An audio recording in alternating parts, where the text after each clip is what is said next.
Happy Monday, degenerates. What is going on, gamblers? Welcome back to the Die Hard MMA podcast.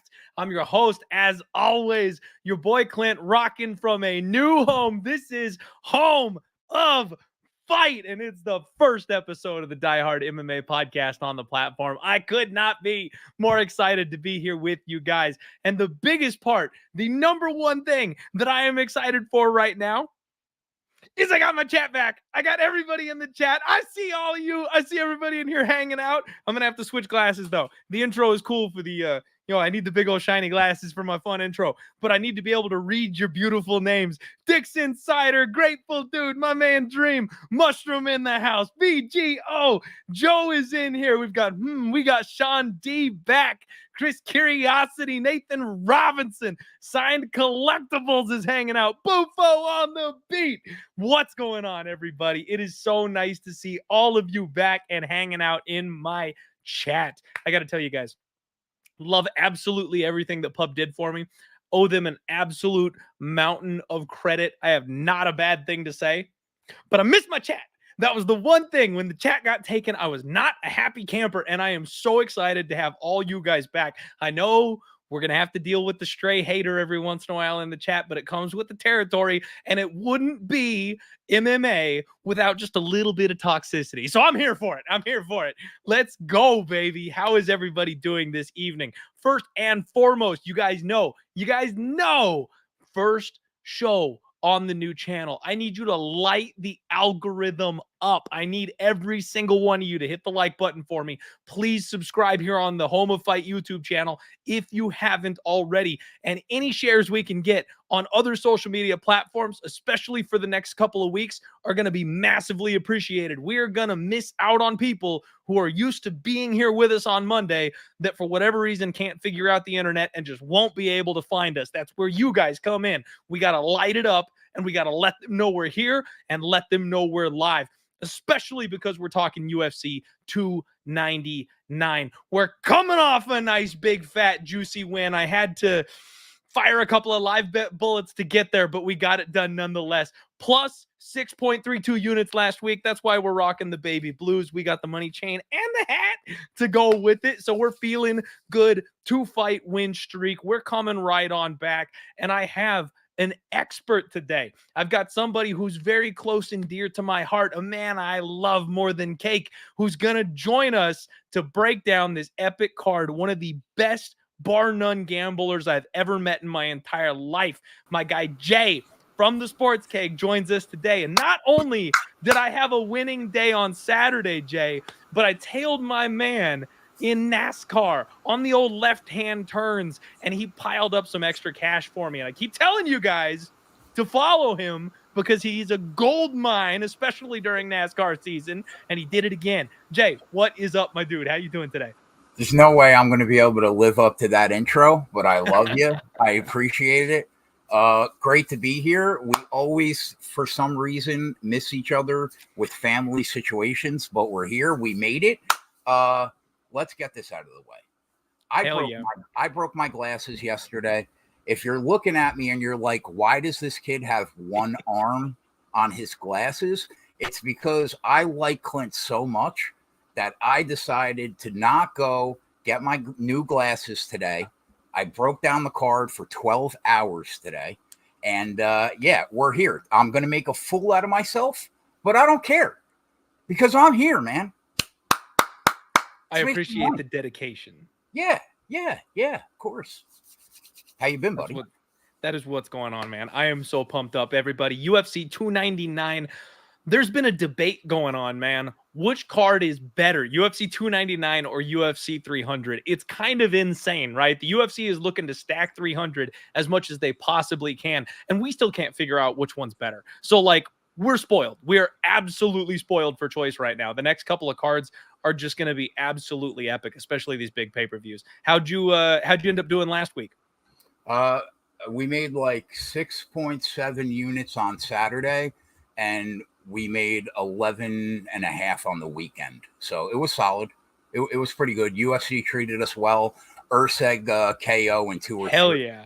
Got us home. Yeah, at 6.5 to 1. But yeah, I can't complain. It's been a good start to 2024 and solid this past weekend. It was good.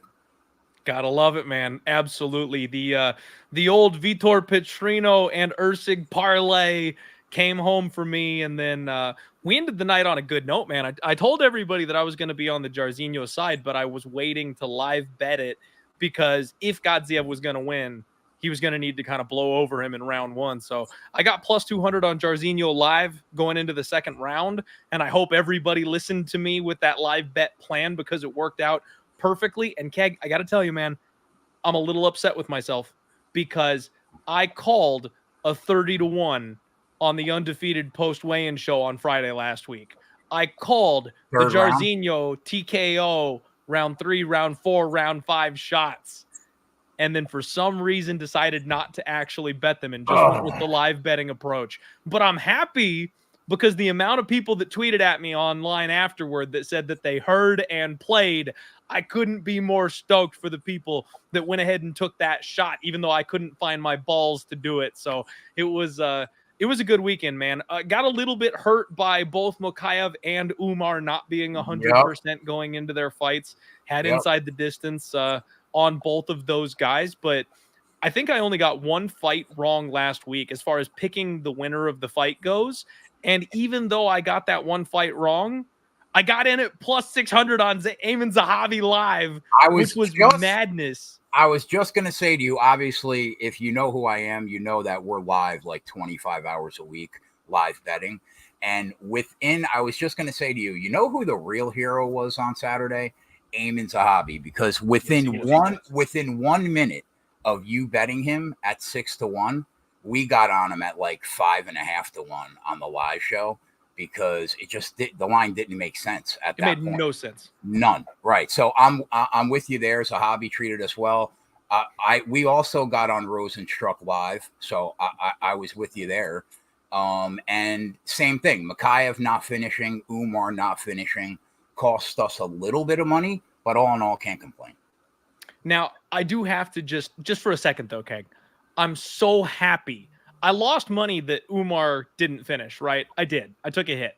However, I am so happy he didn't finish because our boy went in there with a broken arm. And now it's only us. It's only us diehards right now. So everybody keep this a little close to the vest. All right. We're going to get a better number against Corey Sandhagen because Umar took on an absolute savage who nobody knows off the regional scene. He was supposed to smash the man. He did it with a broken hand and still dominated the fight. He got binked on the temple. I know, but you could knock out an elephant if you hit them in the right spot on their head.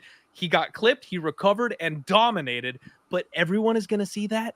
And everyone's going to pile in more on Sandhagen than they were before. They're going to book that rematch, and we are going to smash the shit out of cousin Umar when they make that fight, and he's going to take us home that night. I promise you guys. Umar is going to chap out Corey Sandhagen. He's not going to beat him. He's going to finish him. You know what was interesting about that fight, man, that kind of threw me off the day before?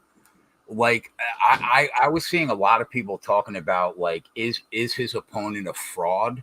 Like, Sherdog took a few wins off the guy's record, and it kind of threw me off a little bit. I was like, is this guy a fraud? Because he does not look like a fraud. No. So that's the thing is it was one of those situations where it was like you can only win the fights that you're given, right? So in his area, they had this weird mixed rules thing going on where there's a time limit on the ground. And so it was weird because not all of those fights were actually MMA fights, and that's why they removed half of them from his record.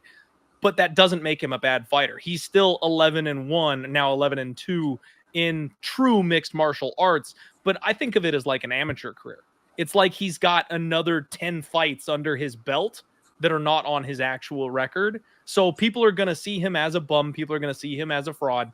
And the fact is he's really fucking good. So no, watch out for Bexet the next time around because he's really good. Yeah, I'm with you. One before we move on to the card, one of the guys in your chat said, yeah, congrats, Clint. I'm so glad your career is going this way. Come every week because you're a lovely guy. And I say this all the time, bro. You're the nicest person in the industry. It's impossible. It is literally impossible not to like you. Like if you don't like Clint, you're a dick. Like that's really just what it comes down to. So I'm very happy for you. I'm very happy that this podcast is at an MMA focused site. And yeah, to the moon. I appreciate you very much, man. I appreciate Home of Fight for picking us up, and the sky is the limit. Let's see, Lieutenant Dan's legs right here in the chat going ahead and outing himself as a dick. Hey, I appreciate the honesty, though, right? Like, at least you're self-aware about it. That being said, everybody, we have gone on already for a little bit too long. We got 14 fights to talk about, so we gotta go. It's time, baby. First fight of the night. We've got JoJo Wood coming back, taking on Mayra Moroz. And Keg, man, this is actually a rematch. And I didn't realize that this was a rematch when I first took a look at it. This was Moroz's first fight under the UFC banner. When they first fought, both women, unless I'm mistaken, were actually undefeated at the point in time that they fought. And that's wild to me, how kind of their careers have gone since that fight took place. And Moroz handled her. I mean, it was quick. She snapped her up with an armbar, and there was really nothing JoJo had to offer in that fight. And it's wild because that's always been JoJo's weakness. Now, she's a good grappler. She's a strong Muay Thai specialist, 16-8, but she's 38 years old, man. She's getting up there. She's kind of getting a little long in the tooth. She's 2-3 in her last 5. Her most recent win comes over Luana Carolina. I actually thought Luana won that fight, man. It was close. It was competitive. I thought Luana won it. So very competitive fight that maybe went the wrong way. Her last real win was over Jessica Ai, who's retired. If you meet this girl in the middle with a Muay Thai brawl, she's good to go. She's going to beat your ass more than likely. But people have kind of figured that out, and they're kind of knowing what to do with JoJo Wood going on these days. She's got a 59% takedown defense, and her weakness has really always been that submission game. Mayra Moroz, 11-5, 1-2 in her last 3 wins, coming over Mayra Agapova. Now, the one that's confusing about that, or not confusing, but I guess questionable, my girl Agapova needed a paycheck.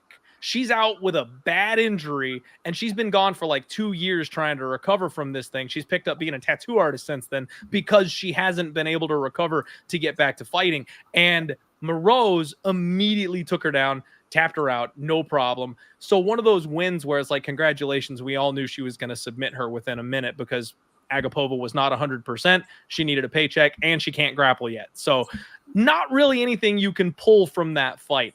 Moroz is actually a really decent grappler. People don't realize that. She comes across as more of a striker, but she's a better grappler, I think, than she is a striker.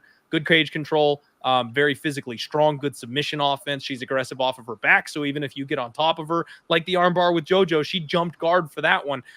She actually has some ability to be dangerous from that position. She's got a big, powerful right cross, and she averages a little less volume than JoJo. JoJo's knocking on the door of 7 significant strikes per minute, which is insane.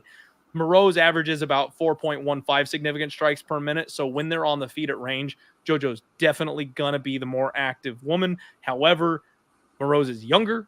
Moroz is bigger. Moroz is stronger. Moroz has the win over JoJo in the first place. I'll be honest with you. I wouldn't be shocked if we see JoJo hang it up soon. I thought she was going to after her last fight, so I'm a little surprised that this one's happening. And it kind of takes me back to the last fight with Molly McCann, where her opponent was like completely checked out of it, but wanted the fight because it was a rematch. She wanted to get that win back, but she wasn't taking it seriously. She was ready to call it a career, took the fight and got her ass beat. I think that's going to maybe happen here. JoJo might have taken the opportunity to get the win back, but still not have her head 100% in the game. And my guy Dixon, Keg, is just going off right now in the chat. He thinks I'm going to, ignore him about this, but in fact, I'm not. Myra Moroz is on OnlyFans. She's extremely active on OnlyFans, ladies and gentlemen. And the OnlyFans fade is something that my guy Dixon takes very, very seriously. You know who else takes it seriously, though, Keg? Our guy Khabib. Do not pay attention to the women. Victory is forever. Stay focused, boys. No, so OnlyFans fade. If they've got an active OnlyFans, they don't seem to do well. They seem to be, 1 foot out the door, basically. And I have kind of drawn a line for myself, Keg. If they're doing OnlyFans, but they're doing like athletic instruction, if they're doing like, maybe just a little sensual picture, you're glistening with sweat, but you're completely covered. Like, that's okay. You're still focused on your MMA career, but Moroz is like all in on the OnlyFans. So it makes you wonder. And as a -200 favorite, you got to tell me if she's worth that, man. I think this is Moroz or pass, and I wouldn't be shocked if she finishes JoJo again, if I'm being honest. But -230 is a little disgusting. How do you feel about this fight, man? Yeah, you touched on a lot of things that I was going to say. It is pretty crazy that these girls fought back in the UFC in 2015. It wasn't a long fight, like you said. I think the fight was 90 seconds. She caught her in an armbar to pick up the win. But it is crazy how time flies, man. That was 9 years ago. It's nuts. So it feels like JoJo has started to decline a bit. 38 years old. There are not a ton of women in this sport that continue to find success once they get around 40. And she's lost 3 of the last 4 now. But it is hard to fault her for the losses against Grasso, current champ, Talia Santos, always a tough out, Lauren Murphy, who is also a tough out for an average flyweight fighter, I guess. I don't. Now, you said knocking on the door of retirement. I heard that. I could have swore I read that she said this week this is her last fight. She is retiring after the fight. I'm almost positive I read that. Somebody signed in the chat. Hey, you can check that for me. But yeah, I don't bet fighters that are looking to retire after the fight, and I'm pretty sure she's done after this one. As far as Moroz, she's got the youth edge, obviously. She looked solid against Agapova and Bueno Silva, who I rate much higher than JoJo. My only issue with Moroz is that she is not going to throw the necessary volume to win minutes. Like you said, JoJo lands 7 significant strikes per minute, right? So Moroz is going to have to get the fight to the ground, I think, if she wants to win the fight. And while she's very solid once she gets the fight to the mat, she struggles to actually get the fight to the mat. She averages slightly more than 1/2 takedown per 15 minutes. And I struggled to see her winning the fight if she can't get Calderwood down. Now, JoJo's takedown defense, not exactly excellent. Not awful, but not great. She stops like 6 out of every 10 takedowns attempted. The line opened up, I think, Calderwood around +140. She's like +190 now. So I think the number's gone on Moroz. I'm going to pick Moroz to get the win because I think she'll get the fight to the ground eventually. But this fight's probably a pass for me unless I'm going to bet the split decision line, because I think that this could be one of those situations where Calderwood wins every exchange, Moroz wins mat time and doesn't get the sub, and the judges don't know what to do on the cards, and they end up being all over the place. So I'm with you. I'm going to pick Moroz, but probably going to put some money on the split prop, at least where I sit here on Monday. Okay. Now, Keg, if you could, just tell the people a little bit about your affinity for women's split decisions, because I think that's been working out pretty well for you. Yeah, I know this is the UFC, but I still call them low-level women's MMA fights because they're not Amanda Nunes or Shevchenko or somebody that's a freak. We bet the split prop on almost every single women's fight that there is. And we're like, over the last 24 months, we're up big. I mean, you only have to hit it's one. Insane. Yeah, 1 in every 3. And it happens so much in women's MMA. So, yeah, we'll probably be on the split here. It's wild, too, because they're giving you like plus 350, plus 400. And you guys are just like covering your eyes and throwing darts at the split every single week. And it freaking works, guys. It works. Yeah. So, something to bear in mind. Keg is almost always on every women's MMA split, and it seems to be working out pretty okay. This is a fight that I think you're right. Unless we get the finish from Moroz, it probably sets up very nicely to end up in another split as well. Mm-hmm. I do think Locker Room's probably right, though. My guy Locker Room said that it finishes the exact same way with sub round 2. And I think you're probably right, man, because watching JoJo's last fight, man, I love JoJo. I love her. I love her accent. I love her attitude. I love the way she fights in the cage. But shit, man, she just doesn't look like she's got it anymore. Like, she had her mouth hanging open in the first round, her last fight, and she's never had cardio problems. Now, don't get me wrong, she pushed through for a full 15-minute fight, right? But she's never someone who's ever looked tired after 5 minutes of fighting before, and she did in her last fight. She didn't like the strikes that were coming back at her, and she's never been afraid of a brawl. Like, I just don't think we're getting 100% JoJo, and because of that, I have to go with Moroz. You know, like the boys were saying, it's the retirement angle versus the OnlyFans fade, and you got to pick one of the lesser evils here in this spot. And I'm sorry, Dixon, I'm sorry. I think if anything, it's going to be the OnlyFans lady that gets her hand raised on Saturday. Oh, shit. Okay. Josh in the chat. Now, okay, let me see if you're ready for this here. Josh in the chat says, Clint, pick one of your followers in the chat that wants to check out Nuke the House. I'll pay for 1 month of Patreon for them. No, Josh. No. He's not going to pay for it. We'll give somebody. we'll just give somebody a free month of Patreon. Pick somebody. You know what? Pick somebody out, and I'll hook them up. Josh is an absolute gentleman for the offer, and Keg, you're even better for saying that. So, guys, if one of you wants to try out the Nuke the House Patreon, like I said, get some of that NASCAR money I've been telling you guys about. I just want everybody fire and pick me in the chat, and we'll go ahead and we'll do a quick raffle giveaway here for you guys. Everyone get in the chat and fire pick me's. I'm going to pick somebody at random, so just spam the hell out of it. Let's go. Let's get one of you guys set up with something nice here. I don't play favorites, so faders and supporters alike are all going to be available here. Let's see who ends up getting it. I'm talking to, there's a delay if you guys don't know. When you're typing in the chat, I don't see it immediately. So, all right, here we go. And bang. We got Lieutenant Dan's legs, the hater, the man who called himself a dick at the top of the show, randomly wins. All right, Dan. After this show, I'll tweet a link to our Discord on the Twitter handle at Nuke the House. Just hop in our Discord, and once you get in there, I will throw you in the Patreon room split. Guys, you can't script this shit. If there was one person I was not gonna pick, it was Dan. That was the hater right off the top of the show. So congrats, Lieutenant Dan. You won the free Patreon. Oh my God. Okay. See, we don't discriminate. You can come in here and, oh, you know what? Dan said that he will respectfully decline. But why are you saying pick me in the chat, man? What's up with? Okay, there we go. Gray, Stefan. I did another. I was scrolling over here. Click the wheel. Gray is gonna win because Dan respectfully declined. So thank you, Dan. Still, that was very fun. We did go ahead and reshuffle, and Gray, same offer goes to you.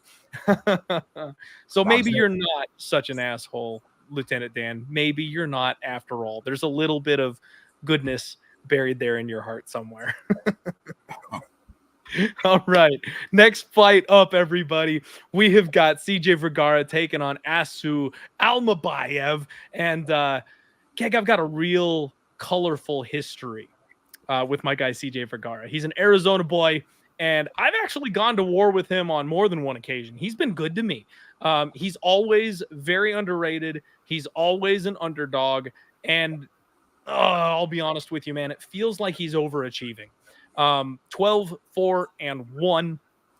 And I doubted him in his last fight against Vinicius Salvador. And it cost me. I tried to go against the guy that has made me money, and that never feels good when they turn around and they bitch slap you for it, because that's exactly what he did. He went out there and he cost me money for doubting him. And here I am about to do it again. He's 32 years old. He's not training at one of like the big gyms here in Arizona or anything. He's not over there with the MMA lab or anything like that. And he's a guy that, if you look back at his run, he's really relied on his durability, his movement, and his opponents slowing down. He's got losses to Ode Osborne, Tatsuro Taira, and then his wins over Cledson Rodriguez, his big win that got me that plus 300 over Cledson Rodriguez via split decision, where he was just able to kind of tank everything that came at him. And then once Cledson had emptied the tank, he turned the tables. Daniel Lacerda, where, Keg, I will fight anybody who disagrees with me. He showed the highest fight IQ moment in UFC history when Daniel Lacerda rocked him and he sprinted around the cage until Lacerda gassed out chasing him and then finished him. The number one highest fight IQ moment ever in UFC history. But he really relies on that slowdown. And then the same thing with kind of Vinicius Salvador. Salvador really tried to kind of pace himself in that fight, and it just doesn't work with his fighting style. CJ was able to kind of pick and poke at him and out move and out hustle him in that fight. But this is a different level. This is a different level. Asu Almabaev is a guy that a lot of people maybe don't know well enough yet, but he's a freaking monster just waiting to happen, man. 18-2, 30 years old. He's training out of Killcliff FC, a place that I really like, and he is Shavkat Rakhmonov's son. Like, you look on their their Instagrams and stuff. They're always hanging out. They got dead animals on their heads. They're doing stuff. He's got his arm around him. He's miniature Shavkat Rakhmonov. No, I'm kidding, guys. He's not quite that level of athlete, but he does everything extremely well. Light and bouncy on the feet. Good wrestling, and knows when to use it, more importantly. He's one of these guys that'll take what you give him. A lot of people are down on him because he's had a couple of grindy, close, decision-y type of fights, and that's because he did exactly what he needed to do to win those fights. If he's got a wrestling edge, he'll abuse it. And if you're going to lay on your back, he'll stay on top of you. Like, he's not going to rush anything unless you make him do something differently. If he's winning, he's just going to keep doing exactly what he does. He takes advantage of opponents' openings extremely well, and he's got good, powerful kicks on the feet. He's got great cardio. He goes for 15 minutes. The one thing I worry about a little bit is every once in a while he'll jump the ghillie. We've seen what happens with these fighters when they get a little too excited to jump for that guillotine. But I think he's got the skill set that can bail him out if he needs to. And it's not like he's not Cody Brundage. He's not doing it 4 times in a single fight. He's not that low fight IQ. And a lot of people looking at this and being like, "Oh man, you just picked and parlayed the biggest favorite on the card without No, I know exactly what I'm getting into here in this one, guys. Like, you look at his fight against Ode Osborne. Like, he handled Ode. It wasn't even close. Like, this is a young kid who's at a good gym with good training partners, and he's getting better versus CJ Vergara, who looks good but has been overperforming against mid-tier competition. Like, I know he's a big favorite, but I love Asu in this spot. It's probably a decision because CJ is very difficult to actually finish, but I think Asu's better everywhere, man. What do you make of this one? Yeah, I can't really disagree with anything you said. I watched some regional tape of him today to get ready for the show, and the kid looks super legit. My only problem with him is the same problem that I have with all prospects that are inflated in price when he's incredibly unproven. So the question really becomes, how proven do you have to be to bet against CJ Vergara, right? Like, Almabaev opened a -140 favorite offshore, and he got steamed. He's -425 in the legal market. But I get the move. His ground game looks phenomenal. He's constantly moving forward, which is bad news for Vergara, because I don't think Vergara looks anywhere near as good when he's on his back foot as opposed to when he's moving forward and he's dictating where the pocket is. So he also loves to move forward constantly, but if he gets too aggressive here, I think Almabaev is just going to level change and get the fight to the ground. So I think Vergara is in a very tough spot here either way. He feels KO or bust to me. He's probably going to have to catch Almabaev if he wants to win the fight, because he's not the guy that's elite in takedown defense or wrestling defense. So I think Almabaev should win the minutes in this fight. And he has all the finishing upside in the world if he can get the fight to the ground. So I'm going to pick Almabaev probably by sub, but the line probably, the value in this line is gone. He's minus 425 already. If you're not taking the dog here, the numbers pass you by. I'm still going to pick Almabaev. I'll look at the props to see if there's a way to get on this kid, but probably not. Okay. Fair enough, man. I totally get it, and I think you're right about the line.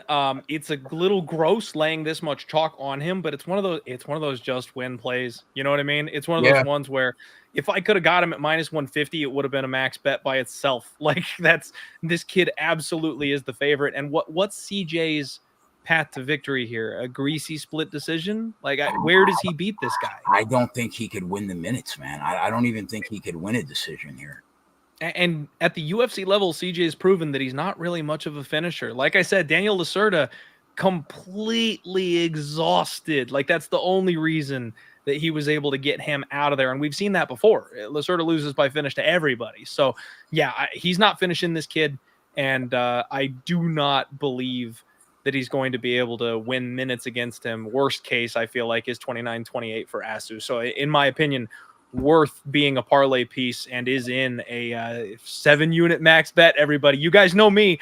I refuse. I'm not going to be the, your classic Twitter handicapper where it's a 10 or 15 unit max bomb. The number one largest bet I'll ever make on a single play is 7 units. And that was because the math just so happened to work out right with Alexander Volkov way back in the day when I started it. So we've kept the trend going in 5 years. 5 years, Keg, of doing this podcast, I have made 7 max bets for the 7-unit play. I am 5-2. 5-2 record in those plays. And this is the 7-unit banger? This is the 7-unit banger. Leg one of the parlay, Asu Almabaev. We're going to try and make that 6-2 and increase that ratio there for the 7-unit max bet plays. All right, my guy. All right. Yeah. And real quick, though, I got to, one last time, give Lieutenant Dan. He said, welcome to the home of wrong, featuring Nuke as big as the house and Clint, a.k.a. not good enough to have a nickname. My friend. Lost, not for nothing, I lost 120 pounds in the last year, bro.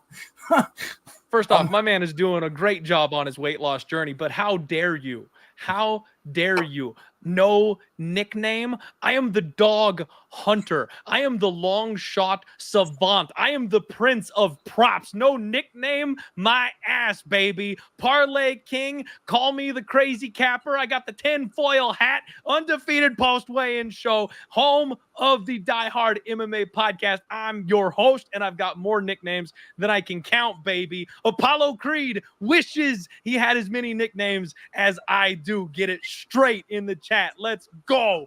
Next fight up, we have got Robelis Despaigne, and I'm sure I'm saying that wrong, taking on Josh Parisian and my man Keg.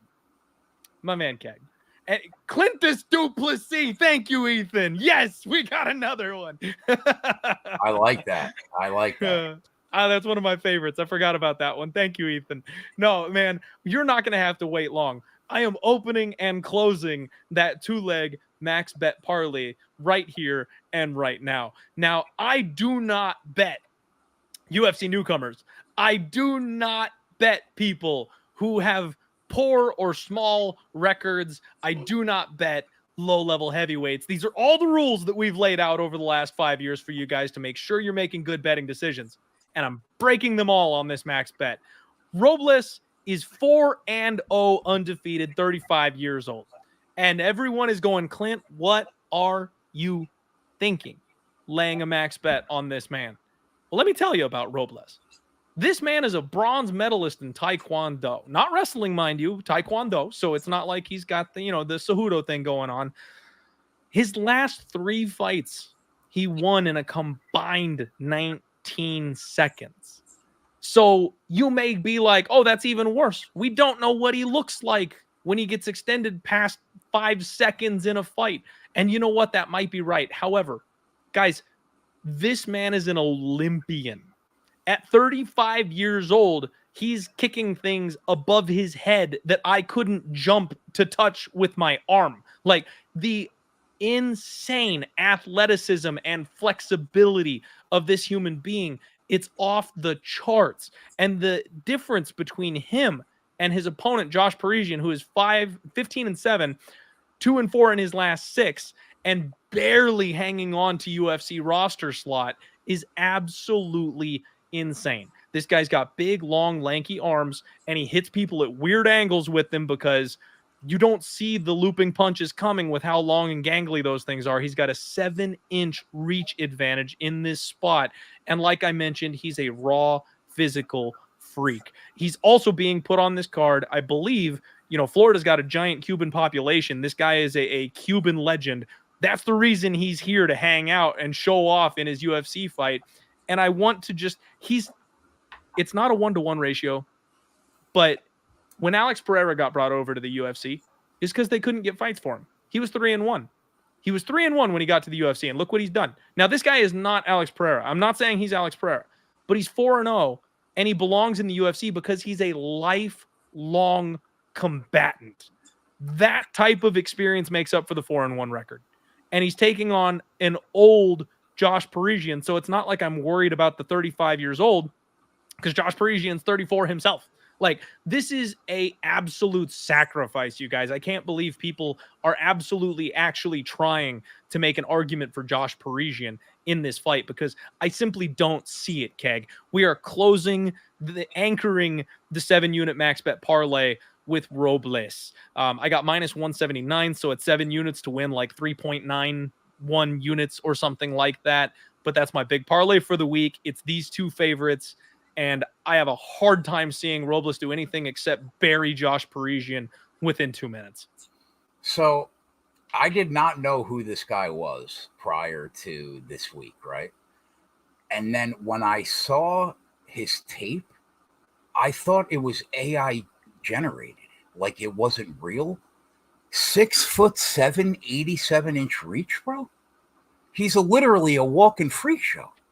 Like I've never seen anything like that in my life.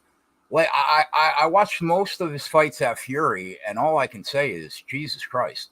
First of all, you can watch his entire career in like 3 minutes, right? Only 4 MMA fights, completely unproven. He's still green when it comes to MMA, but a total circus sideshow. He's literally impossible to take him down because he's a giant. Now, should he beat Josh Parisian? I think so. But here's the thing. What happens if the fight gets to the second round? Does he have 10 minutes of cardio? Does he have 15 minutes of cardio? Does he have 5? I have no idea, because his entire career has been a few minutes. Now, I'm not a big Josh Parisian guy, never have been. And obviously, I think he's dead on the feet if Despaigne has the cardio. I'll be interested to see what the 60-second line is, because, you know, what's Parisian going to do when he's had a 1-foot reach disadvantage? It's going to be impossible for him to get inside. And if he's forced to fight at range, he's dead with any decent cardio from Despaigne. So when I saw the video of how did you see the video, bro, of how Parisian is prepping for the fight? No, I missed that. What is he doing? I laughed so hard I almost fell off the chair. He's sparring a girl that's on top of somebody's shoulders, like a dude. That's how he's prepping for the fight. He's sparring a girl that's on the top of some dude's shoulders because of how big he is. He's going to look like a midget in the cage. That's funny. And, yeah, the kid should be a dead man walking if Despaigne has cardio. What's crazy is the line was minus 500 at BetMGM last week. I guess I get it because we have no idea if he has cardio, but he looks like a machine. I'm not running the bet Parisian, obviously. I'll take a look at what the 60-second line is, or under a half round. If the line is appealing, I might take a taste. But I don't know. It's gonna be like plus 150. Yeah, you could be right, man. But like, unless you did what you did, it's impossible to get on this guy. Because I would think his knockout is probably going to be what, minus $2 probably. Oh, it's going to be disgusting. Yeah. Yeah. So obviously, I'm going to pick him. I'm going to pick him to beat Parisian in round 1. But I have no idea if I'm betting it because I have to see the numbers.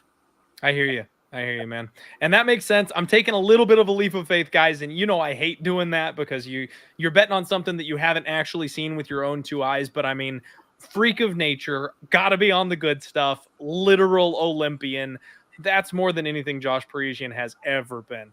And Josh got the way he got absolutely caved in by Martin Buday in round 1. Yeah. Like, guys, I promise you this guy hits harder than Martin Buday does. I promise you he does.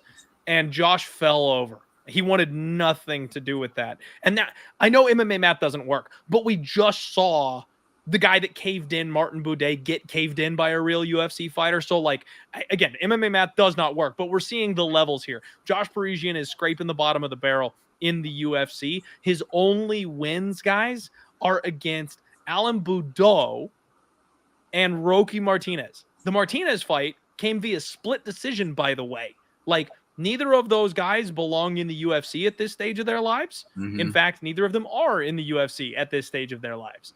And one of those was by just the razor thinnest margin ever. He's not surviving the first round with this guy. I tend to agree. Yeah, I had to do it, Keg. I looked at it and I stared at it and I was like, I'm going to lock this in. And then I was like, am I crazy? Let me think about it. I actually like sat back and I was like, Clint, what are you doing? Like, are you forcing this? Are you pushing this? And I looked at it and I went, no, I'm doing this. Like, it had to happen. I was like, this is that low hanging fruit that we try to find every once in a while, in my opinion, guys. I think this is absolutely the spot where it's just like, okay, like they're giving us an okay line. Somebody somewhere out there is making an argument for Josh Parisian. I don't get it. I don't see it. I'm going to take it. If I look like a fool next week and I'm 5-3 on my 7-unit bets, I apologize, but they offer you this kind of one and I just got to take it. Yep. All right, folks, we've already broken the 100 live viewer mark. That is what's up. Thank you all so much for being here. I love seeing some of the old names roll in, people who I've recognized and been around for a long time. I appreciate you guys being here. Please do me a favor, like we talked about before, hit that like button, light up a beacon here, let the YouTube algorithm know what we're doing, and let people know where the show is with me. I'm joined by my guy, Jay from the Sports Keg. He is also from Nuke the House these days, and we're going to make you some money here at UFC 299. Next up, you've got Philipe Lins taking on Ion Cutelaba. This is a rebooked fight, Jay, and I gotta you know what? I got to switch hats here for a second. I got to switch hats here for a second. I think they rebooked this fight. Come a little closer. I think they rebooked Philipe Lins and Ion Cutelaba waiting until USADA was gone. I think that's why they rebooked this fight. Both of these guys are jacked out of their minds, and USADA has recently exited the scene from the UFC. This fight is going to be an absolute freak show between these two monsters, and I think that's for a reason, man. Philipe Lins, if you guys remember, I have zero belief in Philipe Lins. Don't like the guy. I think he's a fraud. I think he's a bum. He was so easy to fade at heavyweight. I got real mad when he moved down to 205 where he'd have a size advantage because it's not quite as easy down a weight class. But Philipe Lins, decent boxing, solid power, good hammer, bad nail. Like, this guy doesn't do well when he's on the back foot, but when he's the bully in there, he has a real good time of it, man.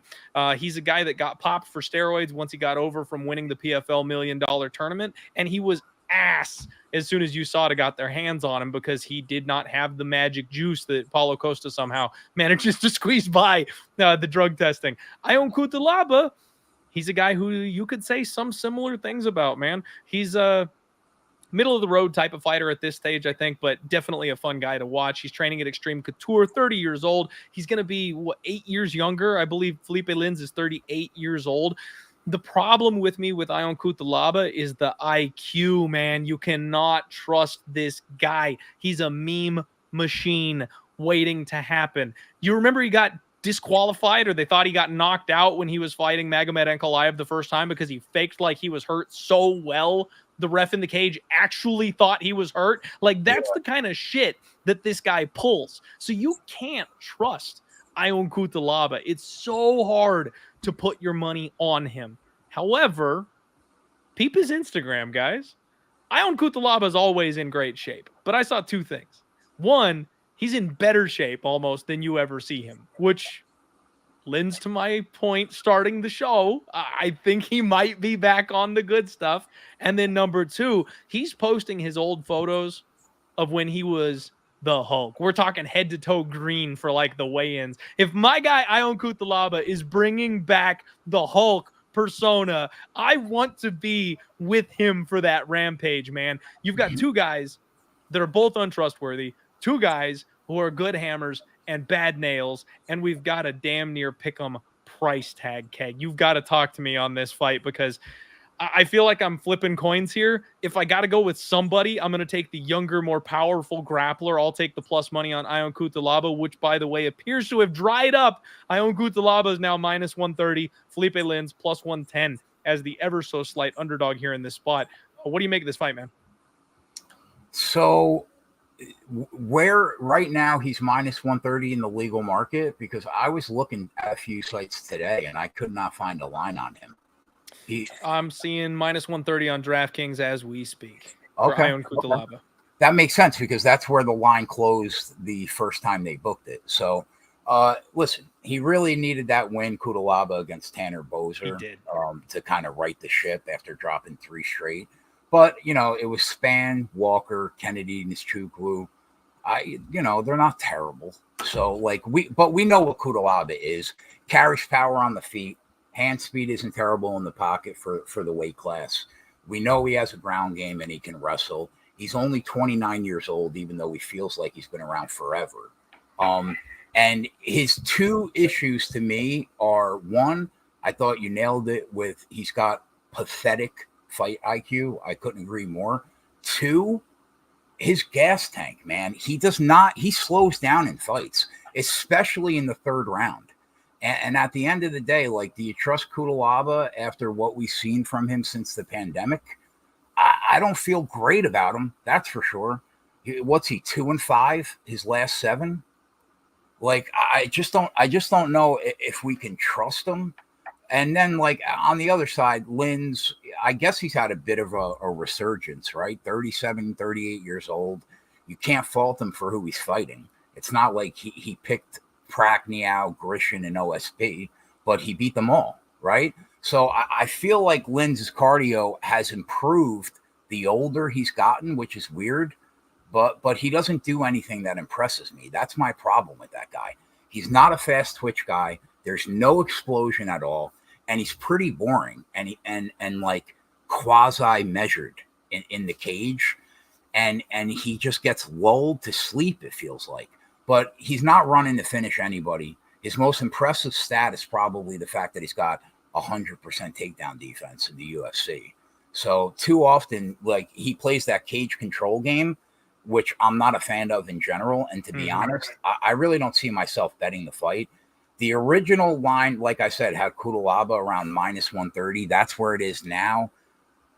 If Cutelaba was a dog, I'd probably take a taste. But at minus 130, that line feels right to me. And I just don't think there's a ton of value in it. So I'm going to lean Cutelaba. I'm going to pick Cutelaba to win the fight. But I don't like the number. I think that's what the number probably should be here. I'm with you, man. I'm going to do the same exact thing. I'm going to go ahead and pick Ion Cutelaba.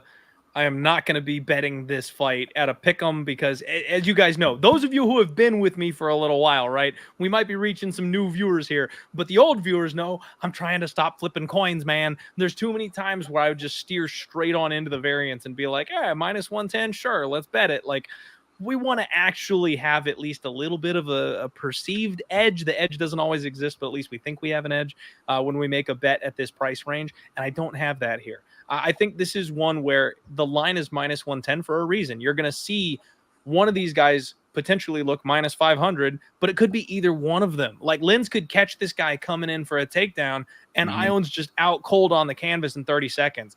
Ion could get in on the hips and maul this ancient man who needs a new hip and beat the brakes off him at the beginning of round 2 because he has no cardio left. Either guy implementing their game plan probably looks like a massive hindsight favorite. And in those types of positions, you just don't know which one's going to happen until they shut that cage door. So I'm not going to be money lining this one, but it might be a very good live betting opportunity, because if Lins has his usual good cardio in round 1 and has a good round, you could see this line flip and by a lot. And then if he looks like he's huffing and puffing going back to his corner, and we can expect Ion can maybe get the grappling going a little bit late in the fight, I might jump in round 2 on Ion Cutelaba if it looks like he can take over. Does the third round concern you? Like his cardio, the fact that he slowed down in more than a couple fights in the third round? Definitely.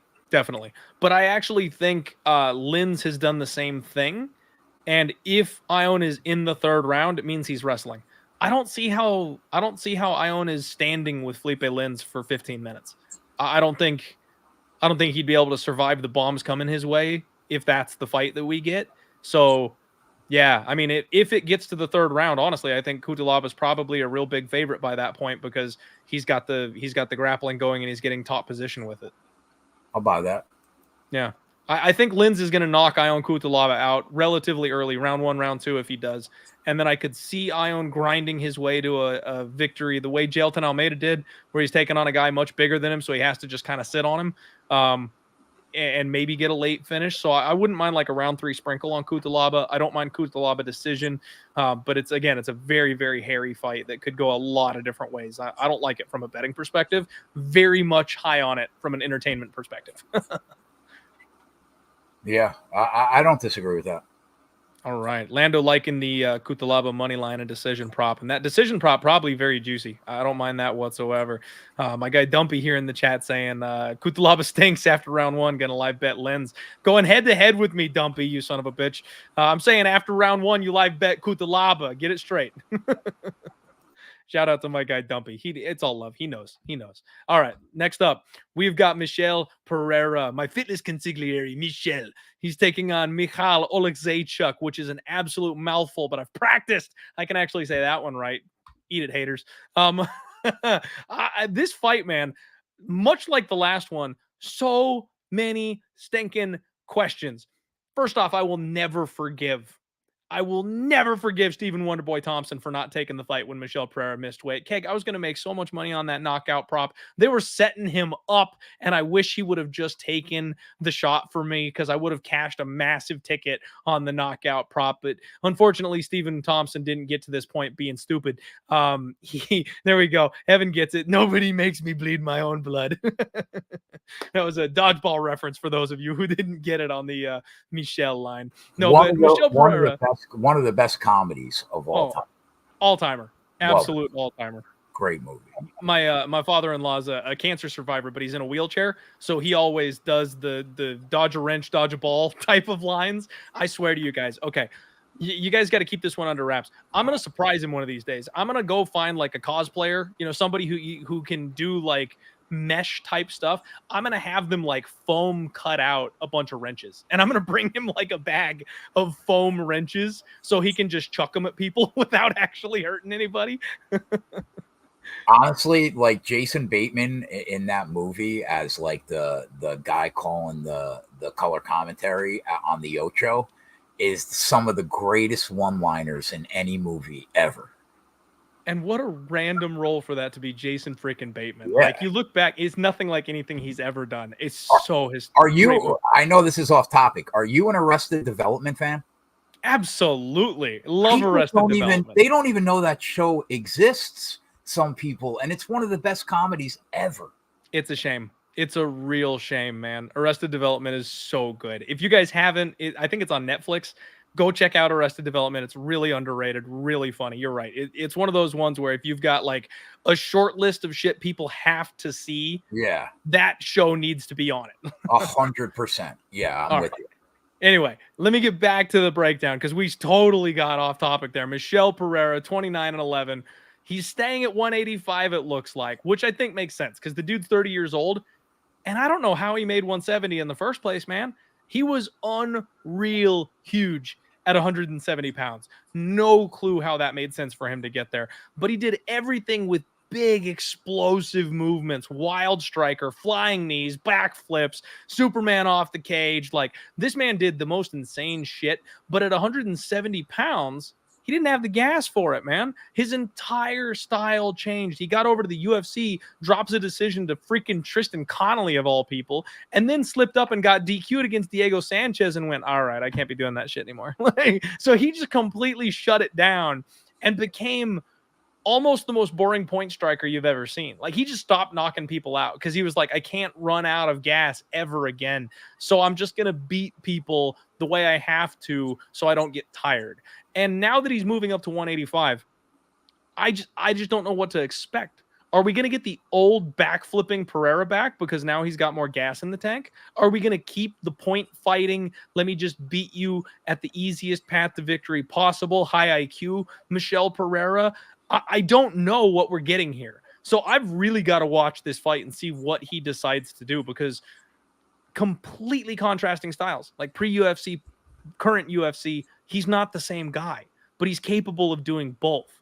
Michel Oleksiejczuk, 19-6, another very confusing fighter. He was a soft body up at 205, still a soft body at 185, but it was apparent he was too small for that weight class. You know, those monsters that are wannabe heavyweights. This guy couldn't hang around up at 205. So now he's in the right weight class. Crazy hand speed.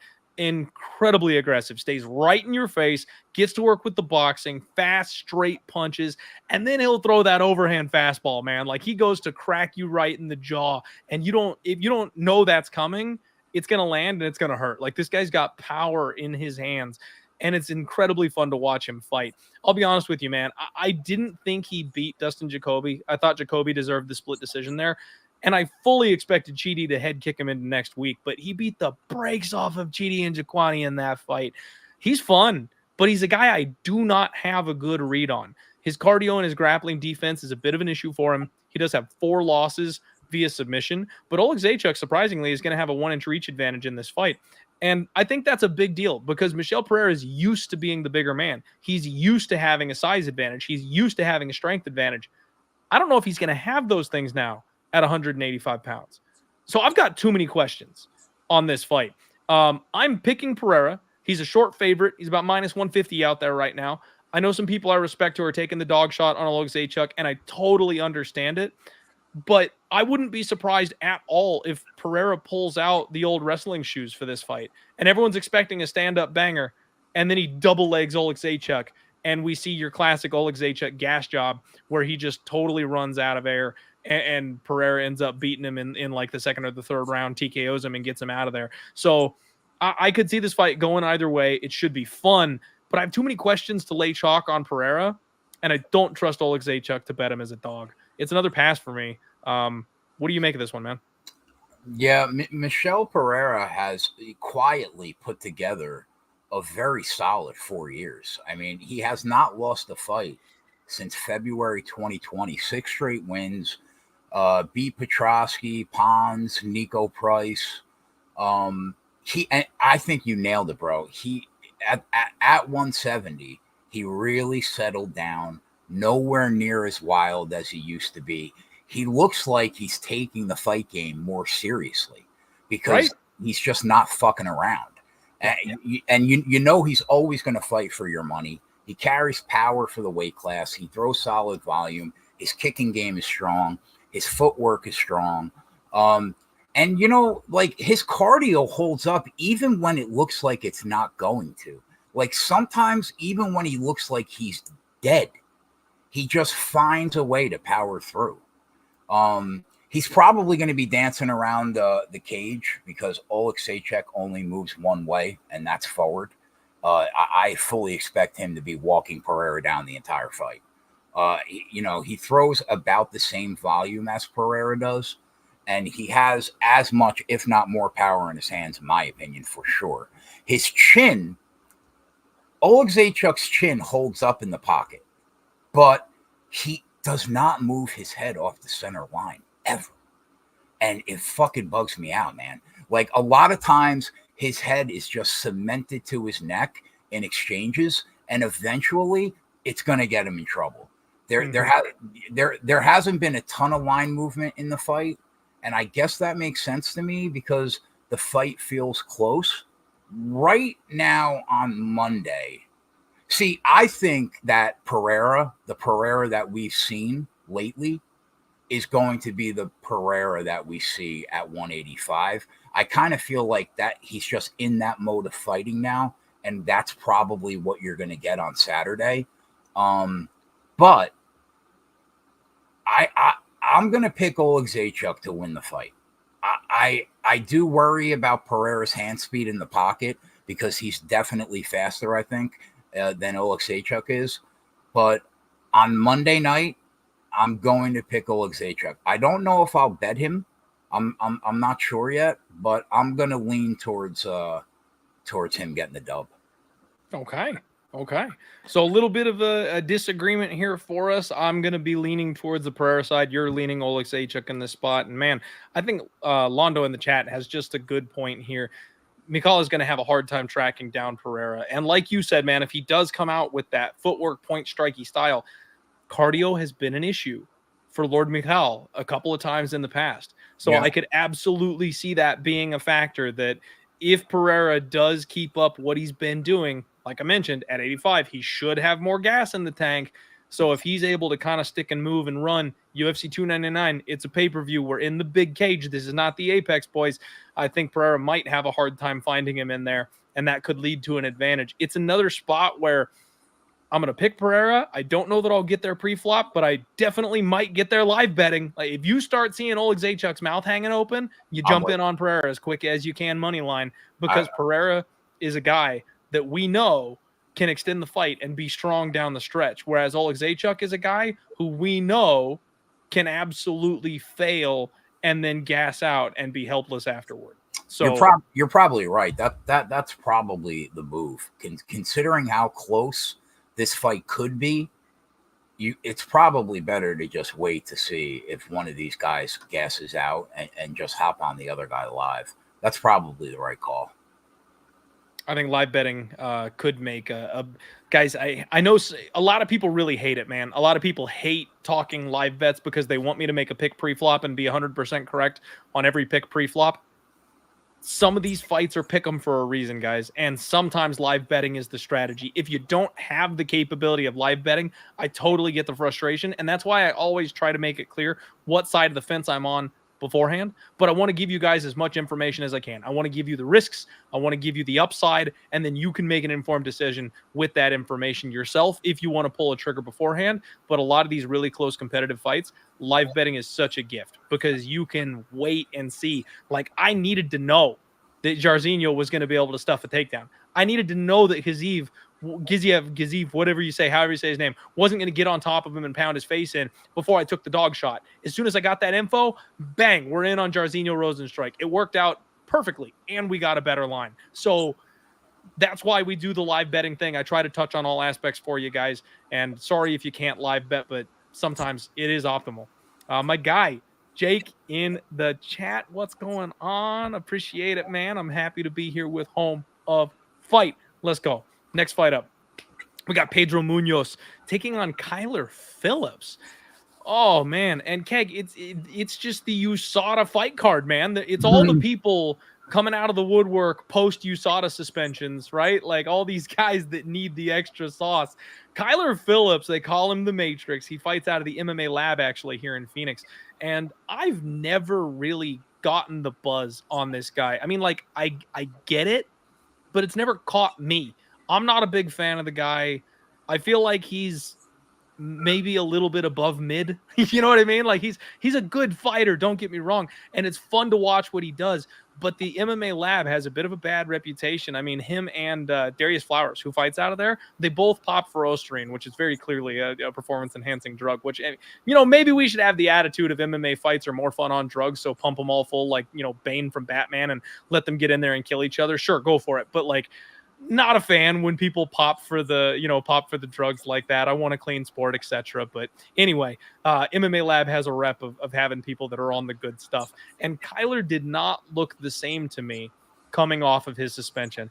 I have questions. Now that USADA's out of the picture and people seem to be a little loose and lax with their drug testing, I wonder if we're going to get the Matrix back instead of Kyler Phillips.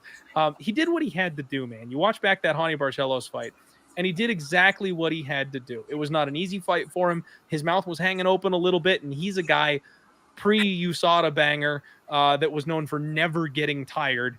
He did exactly what he needed to do just to get the win. The thing I am impressed about Kyler is his striking defense. 61% striking defense. This guy is hard to hit. He's got lots of side-to-side movement. He rolls well in counters. He parries extremely well. He fights moving backwards. Like, this is a guy that I'm sure is frustrating as shit to get in there with because you just have a hard time finding him. He can also wrestle. 2.87 takedowns per 15 minutes with a 46% accuracy. So if he needs to shift gears and hit the double leg, he absolutely can do that. Kyler Phillips will have a 7-inch reach advantage and a 2-inch height advantage over Pedro Munhoz. Now, Munhoz, 20-8, this man's hanging on to his, top 10 ranking by his teeth, really doing his best to hang in there, gives everybody an absolute fight every time. But he's on the wrong side of him. He's on the wrong side of 35. He's 37 years old, 2-3-1 in his last 6. He's coming off that war with Chito Vera, where both guys landed over 110 significant strikes. Another very close fight where round 2 was the swing round. Pedro started fast like he always does, beats the shit out of the legs like he always does, and then Chito hit the gas in round 2, figured out the timing, figured out the distance, won round 3, and it all came down to how you scored that second round. So he very well could have had a win over Chito in that last fight if some judges had maybe looked at that fight a little bit differently. Very much still competitive at this point in his career. 3 keys to Pedro Munhoz, man. Leg kicks, boxing, guillotine. Like, that's his whole game plan. He beats the shit out of your legs until you decide you're going to get in close with him because you're tired of getting your ankle kicked. And then he goes to work with his hands, and he's got hand speed and he's got power. And if you shoot in on a sloppy takedown, this man will take your neck. People forget just what a squeeze Pedro Munhoz has because it's been a while since he's hit one of those guillotines. But he sells out for that choke, man. When he jumps it, more than not, he's getting it. And he's also incredibly durable. That Chito fight, his face was pounded meat by the end of that fight. Didn't stop him from coming forward. He was getting hit and rocked and wobbled, and he just kept coming forward. I love this guy. This is going to be a hell of a fight, man. It's exciting. It's fun. It's a banger. I have to pick Kyler Phillips just because we've seen Pedro Munhoz struggle with exactly this kind of guy who's tall and lanky and long and moves a lot. But at the same time, I hate this number, man. I don't really blame anybody for taking the stab on Pedro Munhoz in this spot. If Kyler is still not on the good stuff, and he's just that hair bit slower than we've seen him in the past, I think Pedro could actually take this one. I don't know that Kyler has the power to back Pedro off that some of his previous opponents have. And if the judges are not blind and they're scoring the leg kicks, which that's hit and miss, right? You never know who's going to be behind the desk. Some of them actually do count the leg kicks. Some of them don't feel like you're doing enough. If they've got the right people behind the desk, I could see Pedro edging a 29-28 split decision against Kyler. I could see Kyler shooting a takedown and getting his neck caught. Now, I don't know if Pedro's going to actually land that sub because Kyler is a good grappler, but I could see him going for it and putting himself in a very dangerous, precarious position there. I think this fight's going to play out closely, man. Picking Kyler, but it's dog or pass from a betting perspective as far as I'm concerned. What are you doing here? Yeah, Pedro Munhoz, 37 years old, man, and he's been in so many wars. Obviously, we know he's known for that great chin that he has. He's ridiculously durable, but eventually those chins crack. So, like, now that he's getting up there, that's something to keep in mind the older that Pedro Munhoz gets, because your chin is awesome until it's not. And then once it's not, you're done, right? So initially, Clint, when I saw the line, I was like, what am I missing here? Munhoz, definitely the more proven fighter against upper echelon competition. And here he sits like plus 220. I think the reason he's plus 220 is because Phillips, he's taken about 80 cents worth of money already. So the early action came in heavy on Kyler Phillips. And to be honest, I agree with the move. I think Kyler Phillips faster in the pocket. I think he is way more dynamic from range. I think his cardio has held up relatively well. And I think it's telling that Pedro Munhoz has been getting outlanded in his last few fights, because normally when you start to see fighters slow down, they start throwing less volume because they're receiving punches faster than they deliver them. And I think that's why over the last few, we've seen his volume slowly start to decline. If I'm Kyler Phillips, I stand with Munhoz for 15. Avoid going to the ground with Munhoz, because the last thing that you want to do against Pedro Munhoz is start diving for those legs, because like you said, we know that he's got a ridiculous guillotine. He could choke you out at any time with it. So I think he has to be mindful of that, and he should just stay at range, move, pick him apart, cut the right angles. And I think if he does that, he probably gets the job done here. So, he's a decade younger. I think he's got way more left in the tank. I think he's going to win exchanges because of the speed he's got in the pocket. And I think he wins a decision. It's impossible for me to bet until I see Pedro Munhoz get finished. I'm not going to fade him by finish. So I think that, or I should say until we see him get knocked out. I think the move is Kyler Phillips by decision. Feels like a 29-28 type of fight to me. It's Monday, so things could change. But right now, I'm going to pick Kyler Phillips to get the fight done. I just think that Munhoz is getting old, man. He's starting to get a little slower, and I think that Phillips could take advantage of that. Yeah. No, I'm right there with you, man. I do think it's gonna be Phillips, but I think it's a decision. I mean, even if Pedro Munhoz is slipping, even if he's lost a step, the durability's going just a little bit. Does Kyler hit hard enough to get him out of there? I don't think so. No. I don't think he's the guy to do it, man. I do think we'll get a back and forth type of battle, and it's going to be close, and we might see another one where Pedro is extremely disappointed at the end of the night because he won't be on the winning side of that decision, but he'll have competed. You know what I mean? Mm-hmm. Yeah, right. I'm with you. Glad we're lining up here on this one. Stephen Kerr in the chat saying, Clint, why weren't we on Vinny last card, bro? Vinny. Who was Vinny on last week? Oh, Vinicius Oliveira. Guys, okay. Steph, I'm glad you asked, because I actually was this close to betting Bernardo Sopaj. That's the side that I liked in that fight. And Bernardo beat the brakes off of Oliveira and was this close to killing him, and somehow gassed out on short notice, and Vinicius Oliveira hit him with a knockout of the year contender flying knee in the third. Oh, my God, Clint. That I said it on the live show. That's the best knockout we've seen since Buckley did that backwards kick up in the air. That's got to be the best knockout we've seen since then. It gorgeous. I thought he killed him. I thought he was dead. Bro, that poor kid. Like, he's so young and he's so promising to go out like that, to get the brakes beaten off you for 7 straight minutes after almost finishing the guy on short notice, and then get life-altering damage in a flying knee like that. I wish his corner had thrown in the towel, man. That kid, he was ready to quit on the stool after the second round. The short notice aspect of that fight played so huge.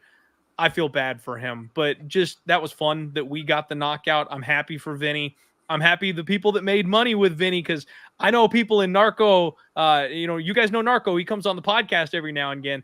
He got everybody in on the live bet, and I think he was 20-1 live at one point, Keg. I never would have pulled the trigger on that. Yeah, that's a great call.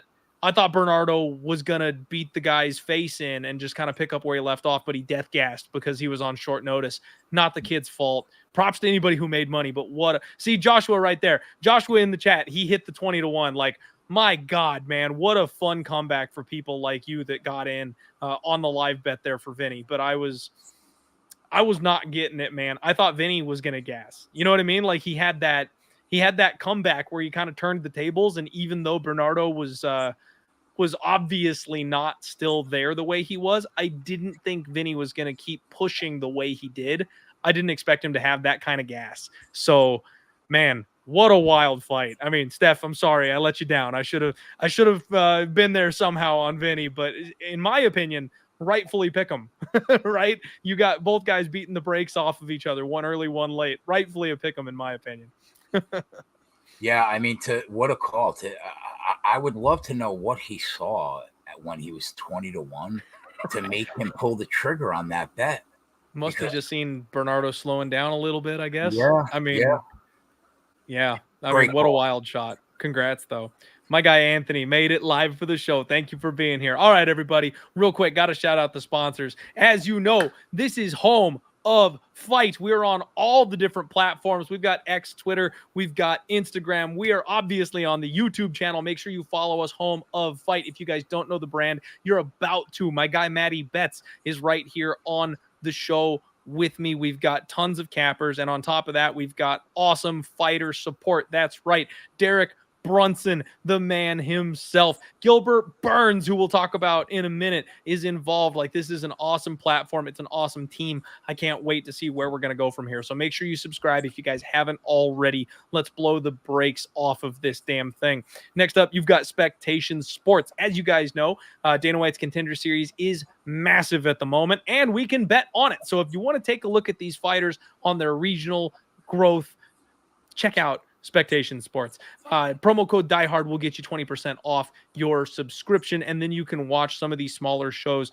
Aries MMA has a fight card coming up. Maverick MMA is another popular one that we do regularly, and there's lots coming up this month. So now's a good time to go ahead and jump on Spectation Sports. Next up, we've got none other than Bet Freaking Openly. And guys, you know Bet Openly. I've talked about it. It's peer-to-peer betting, but something very, very exciting has happened just today as we have been on the show right this second. My man Gino, the master founder, owner, operator of Bet Openly, has announced that we've got UFC props. It happened. This platform is growing, everybody, as we speak. Gino is a man of the people. He's saving gamblers money, and if there's something he can do to improve this platform for us, the customer, the gamblers, he's straight up doing it. So now we have UFC props on Bet Openly.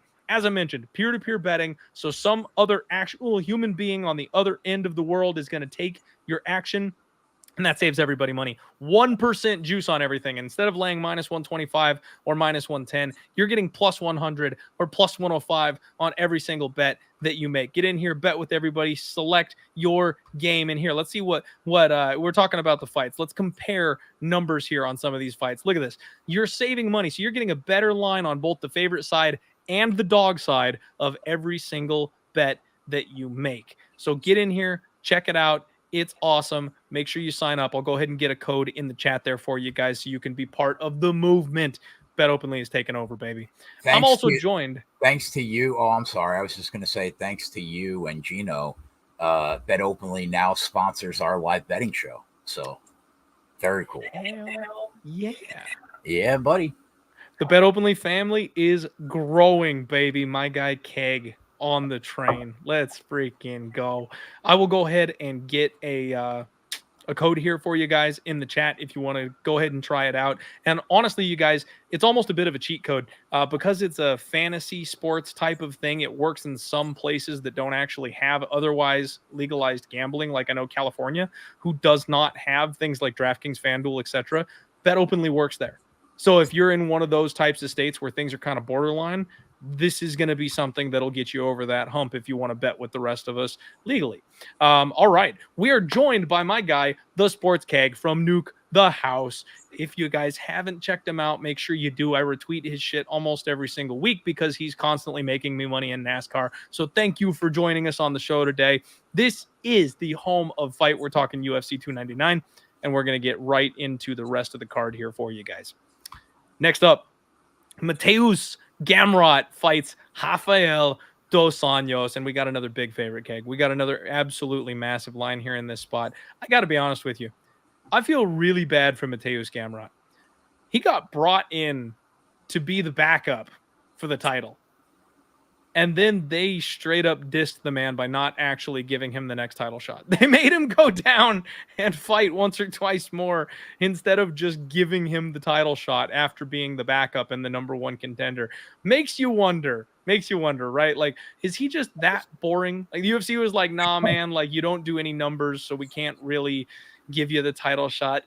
Go beat one or two more people. Like, it's a weird situation for him to be in. He's a minus 455 favorite over 39-year-old Rafael dos Anjos. And Keg, for my money's worth, Rafael dos Anjos was maybe the greatest lightweight of all time in his prime. Like, we got to see just a fraction of it because he had some health issues that moved him up to 170 pounds, where his career kind of went off the brakes a little bit. But when he was in his prime and took the title at 155, I truly believed that he was going to be the best 155er we've ever seen. I'm so mad we never got the McGregor fight. Like, even now, man, old McGregor juiced up on steroids and 39-year-old RDA, rebook it. I want to see it. I want to see that fight.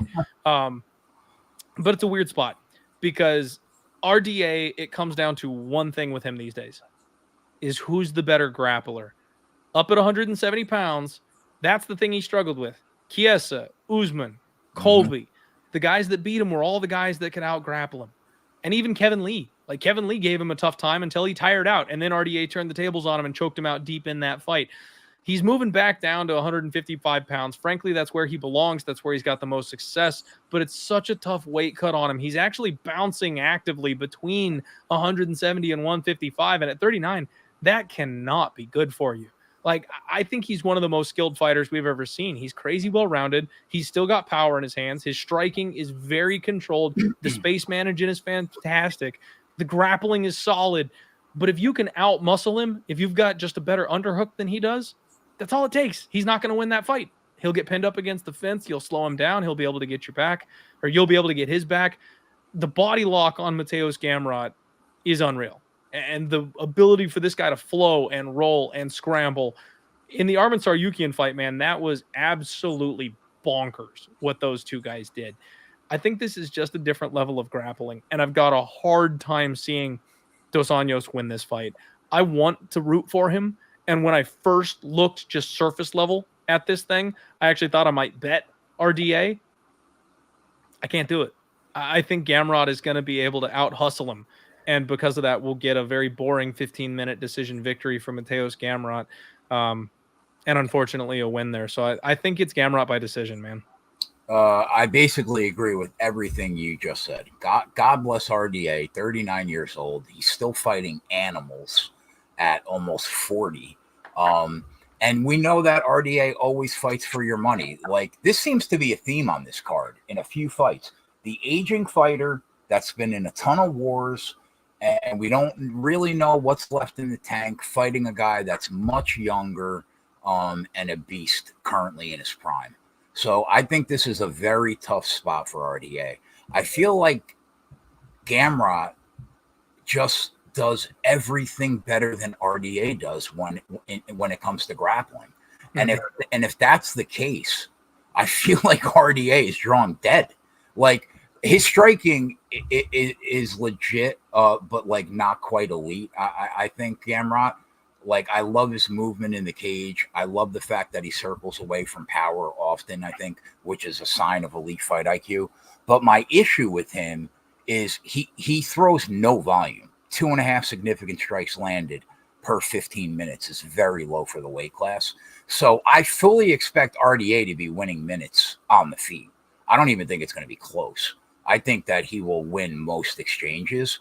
But, you know, we know that RDA has very solid wrestling and takedown defense. But if Gamrot can do anything in this cage, it is dictate where the fight's going to take place. 4.5 takedowns per 15 minutes is ridiculous. So I don't think he'll be able to submit RDA because we know how good he is when it comes to BJJ, although he doesn't always use it. But I do think that Gamrot is good enough at top control to keep the fight on the ground and basically just grind out an easy decision here. For me, it's Gamrot decision. I'll probably be betting this. Okay. Yeah, man, I completely agree. It's got to be Gamrot. It's got to be Gamrot by decision. But the one Man, you brought up a great point that I think RDA is going to be winning minutes on the feet. If he can keep it at all in his realm, that's an avenue to victory for him. 100%. But I just want to go over the resume of Mateusz Gamrot. It's got to be one of the weirdest resumes I've ever seen. So he drops a split to Guram Kututaladze in Guram's UFC debut. Very closely contested fight. I thought Guram was going to be on a rocket ship to the title after that one. Very close fight. He finishes Scott Hot Sauce Holtzman, and that's not really it. But then it gets weird. So in round one, he takes down and smokes Jeremy Stephens, Kimura's him. You're like, Stephens is old. I guess we'll give him a pass there. But then Diego Ferreira. He wins in round two against Diego because Diego's rib popped out. Like, he was throwing, like, lame body strikes. Now, lame, I don't want to take them. I'm sure they hurt like shit. But it's not like a finishing UFC move. Hits him on, like, the floating rib or something like that. His rib pops out, and it's over TKO. Very odd injury way to win. The Arman Tsarukyan fight. He was a massive underdog. And if memory serves correctly, Tsarukyan was like a minus 600 live in the third round. So, like, a lot of people don't think he won that fight. The judges gave it to him. But it was so scrambly. It was so back and forth. Like, really, you could have picked either guy to win that fight, and it'd have been like, I don't know. Like, who's keeping track of the reversals and who gets on top here? We have no idea who's winning this fight. I scored it for Arman Tsarukyan myself. So, again, questionable there that I'm like, how did he win that fight? And then he gets absolutely dummied by Beneil Dariush. Couldn't get to the hips, couldn't get the grappling going, couldn't get a takedown, got hurt a couple of times. Like, everyone and their mom is on the Gamrot train going into the Benny fight, and he gets absolutely dominated. Yeah. Then a split decision against Jailton Turner. And it reminds me a lot of the Arman Tsarukyan fight. I scored that fight for Jailton. Now, yes, I've got my beer goggles on. I'm biased. I had a bet on Jailton Turner that night.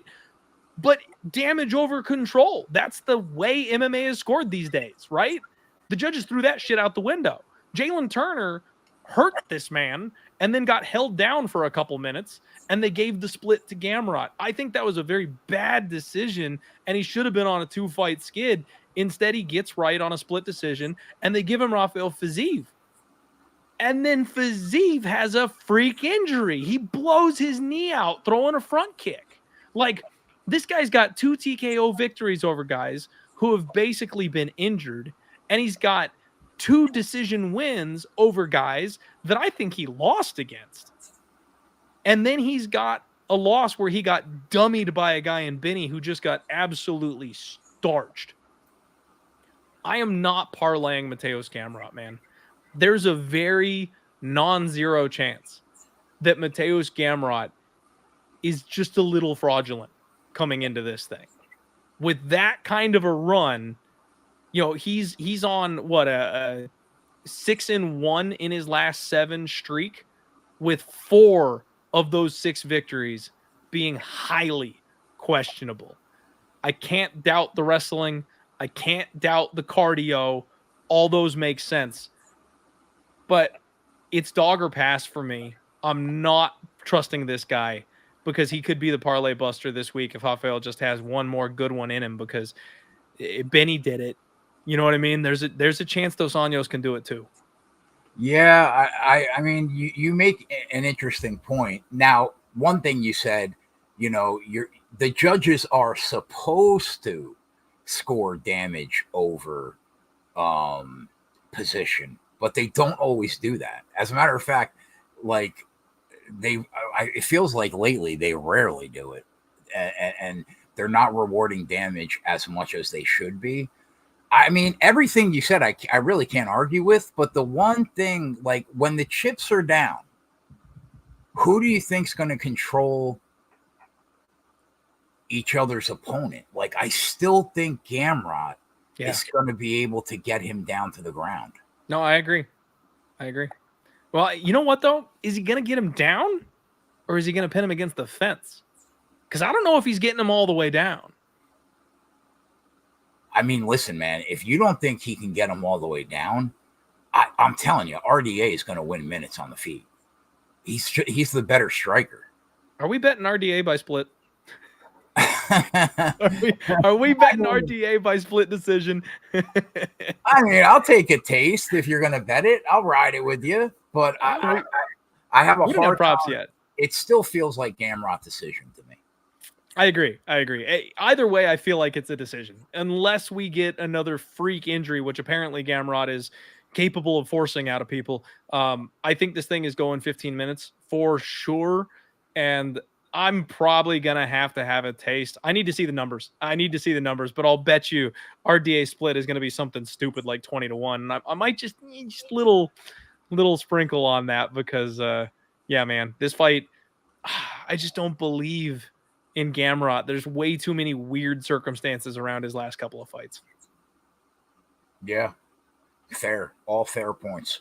You know what I need to do? I need to put in a phone call to our favorite Uncle Wheezy. He's going to have all the numbers. He's got all the stats. He'll be able to tell me what the control time is versus the takedown ratio on Rafael dos Anjos. Because like I said, if he's not ending up on his back, I think that changes things a lot. If he's pinned up against the fence, he's still going to be looking like he's scoring where Gamrot looks like he's holding.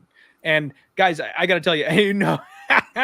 Bao Summer saying don't overcomplicate things, guys, but I have to. I mean, we could get the inverse of the Jailton Turner fight here in this spot, Keg. Like, this could be the spot where the split decision went the wrong way last time and it goes the wrong way to reverse it this time. Like, if this is a close, tight fight where they're pinned up against the fence and the control time is off the charts for Gamrot, but the only person landing knees in the clinch is RDA. The only guy landing strikes and moving forward is RDA.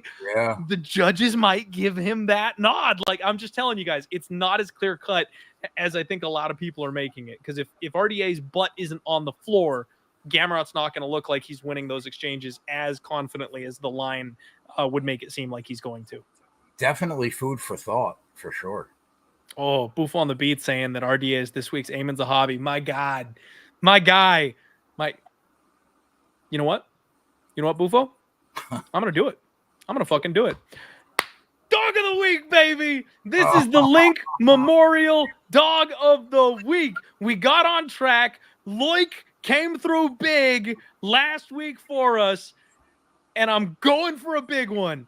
We're going to go with Rafael dos Anjos. I'm listening to my balls. You have to always trust your balls. It's in my gut, Keg. I've got a feeling. I don't know what it is, but I've got a feeling that this is the spot this week. You got to trust him. And I think RDA is going to find a way to win this fight at 39 years old. He's going to show that championship mentality and score just enough for the judges to give me a decision. RDA, dog of the week, baby. I'm doing it. You know what, man? I respect it. I respect it. I don't hate it. We're going to bust all the parlays. Matt Cohen said RDA has no shot. Oh, let's go, baby. Okay, I'm pumped up. Man, that's one of those ones that it's been creeping on me. You know what I mean? Like, even when I'm staring at it right now and I've got people that are like, Clint, you laid minus 170 on a 7-unit parlay. Just add Gamrot and it's even money. And I'm like, no, like, I don't want to do that. That sounds scary to me. Like, I'm fine with my big ass parlay. And yes, I want even money, but Gamrot's not the guy I'm throwing in that parlay. You know why? Because for some reason, I got the hairs on the back of my neck telling me that RDA is going to make this thing close. I'm doing it. We're going to bet RDA this week. All right. Let's go, baby. And now, guys, pause with me just 1 second here. It's our first show here on Home of Fight, right? It is the first episode of the Die Hard MMA podcast on Home of Fight. And a challenge has been issued. My man Ethan Hershey has said, Clint, you're on BSD, right? Let me get a shoey versus Fireball on it. I'll post the video of me taking on your Twitter. And Ethan, you've got it, man. You know I'm on Benoit Saint-Denis. If you want Dustin Poirier with a drink on the line, you, my friend, have got yourself a bet. Absolutely. Your shoey versus my Fireball shot. If Dustin Poirier wins, I will do that shot for you here on Monday. next week here live on the show. And by the way, guys, a challenge was issued some time ago that I am just a terrible podcast host. Never got around to it. I owe a couple shots to you guys as is anyway. So sounds like next week might be a drinking stream either way, because I've got to give a couple shots out either way. But let's freaking go, Ethan. I'm in. Book it. Bet. Given. Guaranteed. Handshake. You're on. All right. Oh, no. We can't move on just yet. Josh is asking, when will I get Keg to dance on TikTok with me? I mean, you're gonna have to wait a while for that one. You're gonna have to wait a while. I'm working on him, Josh. I'm working. It's gonna happen. One of these days, it's gonna happen. All right, man. Next up, we have got Katlyn. I don't care what her last name is. Chookagian taking on Maycee, the future Barber.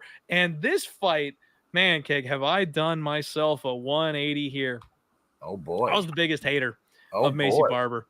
Absolutely the biggest hater. You know, she got to the UFC and she was doing the whole, I'm going to be the youngest champion. And I was like, bitch, no, I'm betting Roxanne Modafferi. And we got her with Roxanne Modafferi. I was like, I don't believe for 1 second that you are going to be the youngest UFC champion ever. And I don't know, man, like that, getting that win with Roxy and then getting the win with my girl, Alexa Grasso, like it just felt so good.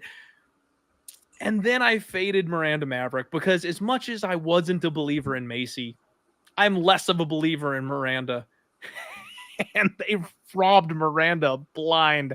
I won that split decision bet and I felt bad, Keg. I don't feel bad when I make money ever. And I felt bad that the Miranda Maverick betters. Do you know how many times that you probably should have made money where you got robbed? Don't feel bad, bro. That's exactly right. But this one was so bad, I felt awful. But I don't know what it was, man. But that fight turned the tide for me. I won money on Maycee instead of winning money against Maycee. And she's been on a rampage ever since. And I bought in, man. We bet her against Jessica I. We bet her against KGB. We bet her by knockout, called the plus 450 knockout over Amanda Hebos. She's my girl. All hail Queen Maycee Barber. I'm on the train, baby. I love this girl now. She's 25 years old, and she's just getting so much better. Fight over fight, you're seeing the improvements. She's mean. She hits hard, and she's really fucking mean. She likes to hurt people with her hands. I love that about Maycee Barber. And then you've got Katlyn freaking Chookagian, who's 35 years old. There's a 10-year age gap between these two women. Just lost a contenders fight to Manon Fiorot. Just got married, lost her last name. And I don't know how to handicap this Katlyn Maryna person. I know how to handicap Katlyn Chookagian. Is she going to come back checked out? Is she looking to have a baby and move on with the next portion of her life? I don't know. I'm going to need to listen to some interviews and see where her head is at. But Katlyn Chookagian, I will tell you guys, we have made money before when she gets out there and chooks the fuck out of people. She knows how to win fights, Keg. She is better at range management than 90% of the UFC. And all she does is fight at a distance where her opponents cannot touch her.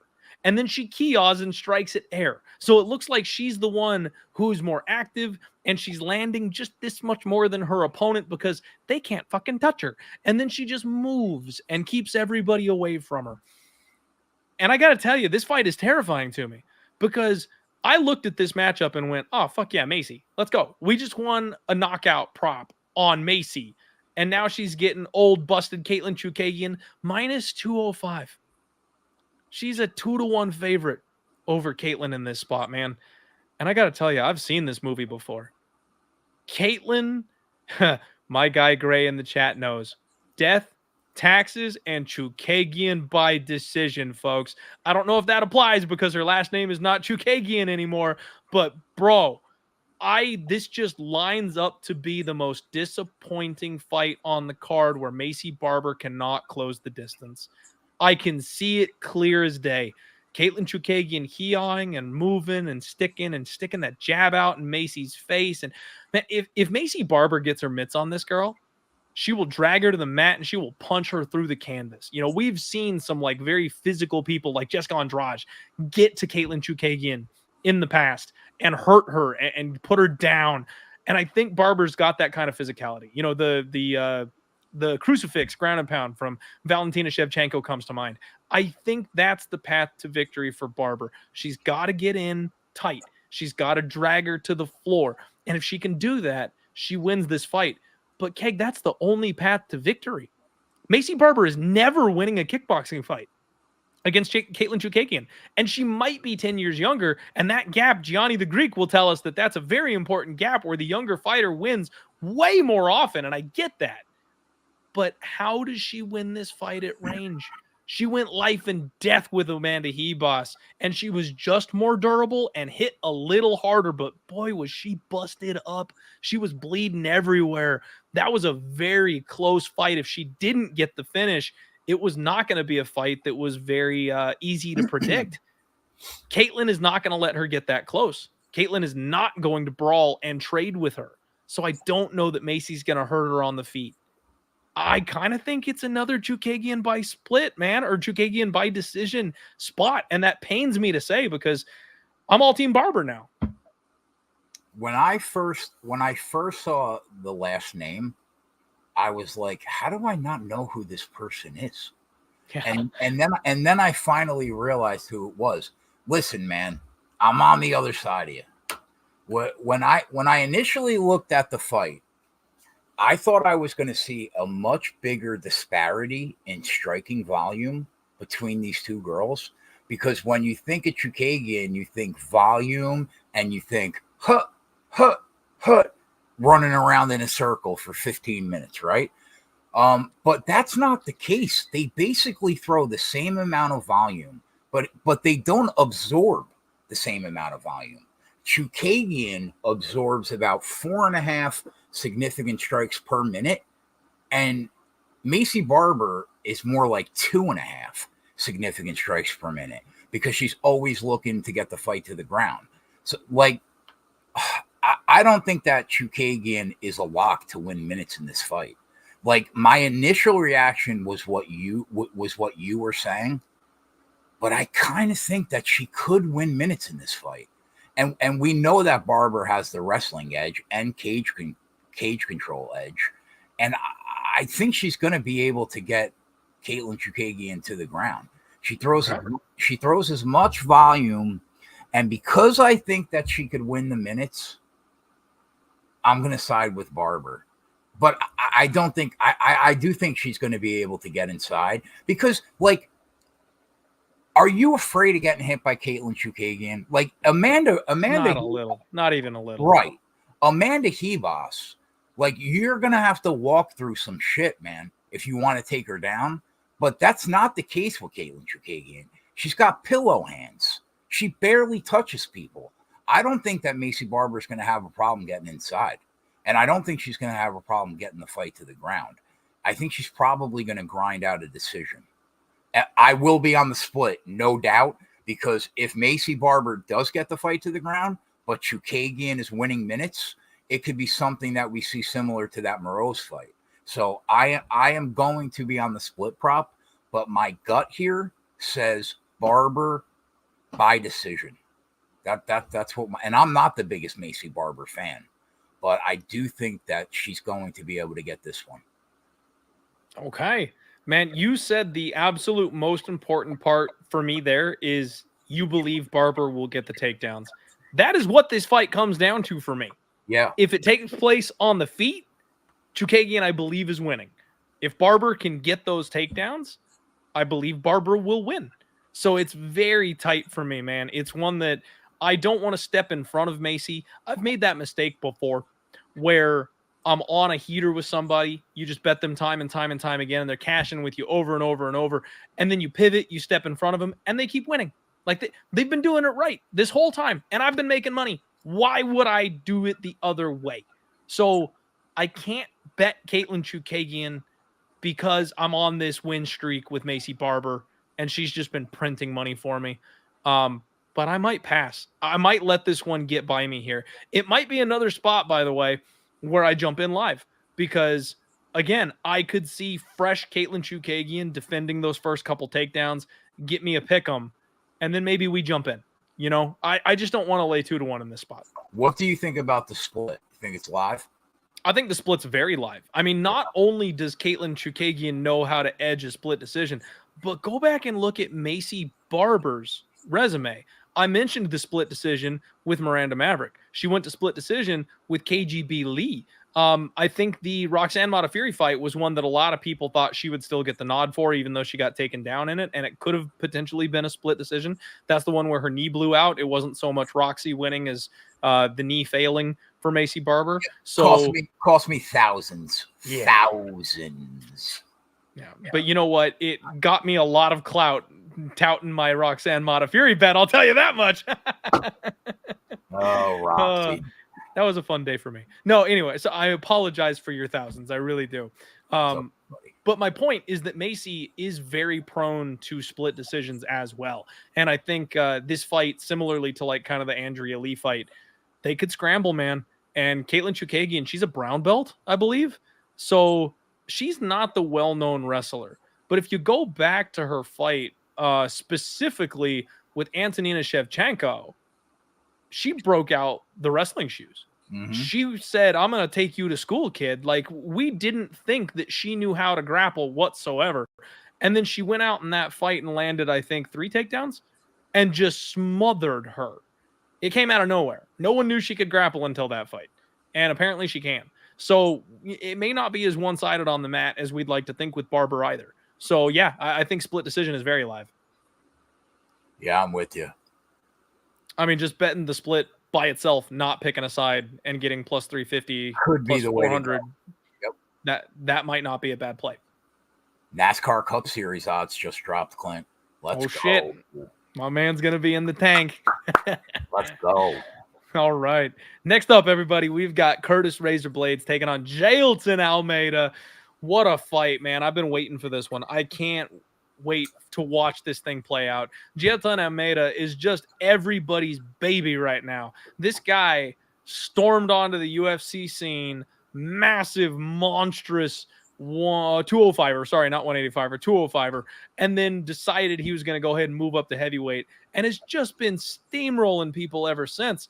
High caliber grappler. This guy comes out, blast double legs, climbs you like a tree, smothers you from top position, and then gets that arm triangle choke or pounds you out, whichever one he feels like doing. He's been an absolute freaking problem. Curtis Blaydes, 33 years old, kind of has fallen from grace. A guy that a lot of people thought was going to be a title contender and just hasn't been able to get over that hump. He's 3-2 in his last 5. He's got knockout losses. 4 knockout losses on his record. But, man, we've got to put that in context. Curtis Blaydes has been knocked out 4 times in his professional career. Twice to Francis freaking Ngannou. Most recently to Sergey Pavlovich. And the one in the middle? Oh, yeah.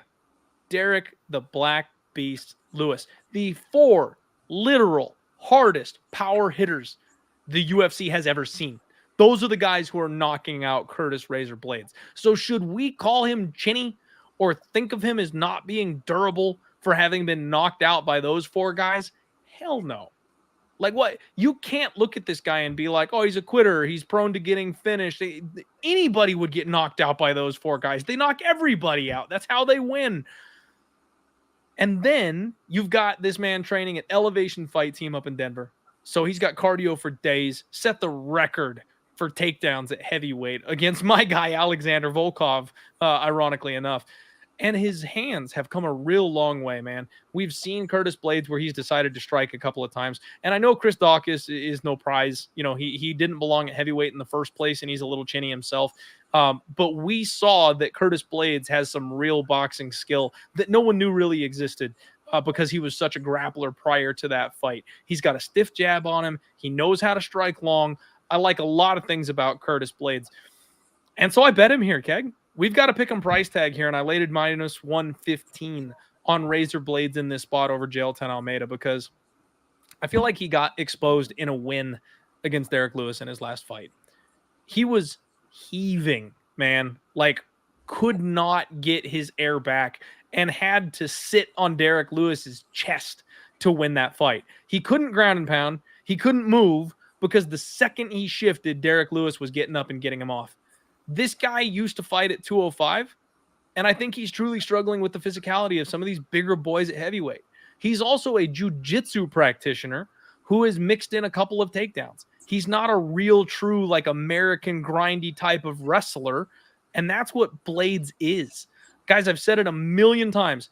If you give me wrestling versus BJJ, I'm going to take the wrestler 99% of the time. You teach that wrestler submission defense, and they're going to fuck up the jiu-jitsu player almost every time. And that's exactly what we have here. And then if you've got two guys who's canceling each other out in the grappling realm, they don't want to take each other down. They don't want to play with that. What happens? We get a boring stand-up fight between two grapplers because they both think they've got the advantage. I guarantee you Curtis Blaydes has the advantage. Jailton Almeida looks like a deer in the headlights out there striking. He's so uncomfortable on his feet. He throws weird punches from weird angles. He tries to throw head kicks without setting them up. Like he knocked himself over trying to hit Derek Lewis in the head in that fight. I think Curtis Razor Blaydes has a big striking advantage if this fight takes place on the feet. I think if we are grappling, we've got Blaydes able to defend takedowns where Jailton might end up on his back for maybe the first time in his UFC run. I think Blaydes is going to expose this guy as not being quite ready for the big show at heavyweight, Keg. I'm in on Curtis Blaydes this week. Can we agree that even though he's holding his own against guys at 265, Almeida should probably be a light heavyweight? Yeah, I completely agree. So yeah, I'm with you. So yeah, you have to give him credit because he still ragdolls dudes that are bigger than him. But here's the thing, man. He's fought one legit heavyweight, in my opinion, and that's Derek Lewis. And that fight was laughable. He was in full mount for 10 minutes and couldn't finish Lewis. Not only could he not finish him, he literally gave up trying. He just stared into Derek Lewis's eyes like it was a shitty porno on Pornhub. Like it was bad, man. This is the most intriguing fight to me on the card because nobody has really tried to take Curtis Blaydes down. Like, and we know that for a decade, Blaydes has basically been the best wrestler in that division that isn't Cormier, or maybe you could say John now that he's at heavyweight. But he's an elite wrestler, and he has been for a decade. So everybody has basically tried to stand with Blaydes. Almeida can't do that. Like one thing you said, Curtis Blaydes worked on his striking, has become such a better striker, really has fallen in love with striking almost, because that's his default go-to now, rather than just falling back on his wrestling. And Almeida, in my opinion, is not going to be able to hang with Curtis Blaydes on the feet, because I think if he tries to stand with Curtis Blaydes, he's going to get knocked out. But the big question mark is, what happens in this fight if Almeida can get the takedown and Blaydes is on his back? Because we've really never seen that. Like, is Blaydes going to go to his back, though? I think he would. What if he gets? I think he'll get himself to the cage. I think he'll get to a knee. Like, I don't disagree. I don't disagree, but like just the fact that we've really never seen that before, like him, like with like he might not have a choice. Like Almeida just might put him on his back. Like my gut says that's not going to happen because I really respect Blaydes as a wrestler, but it's a possibility. Like you have to at least like be open to that, right?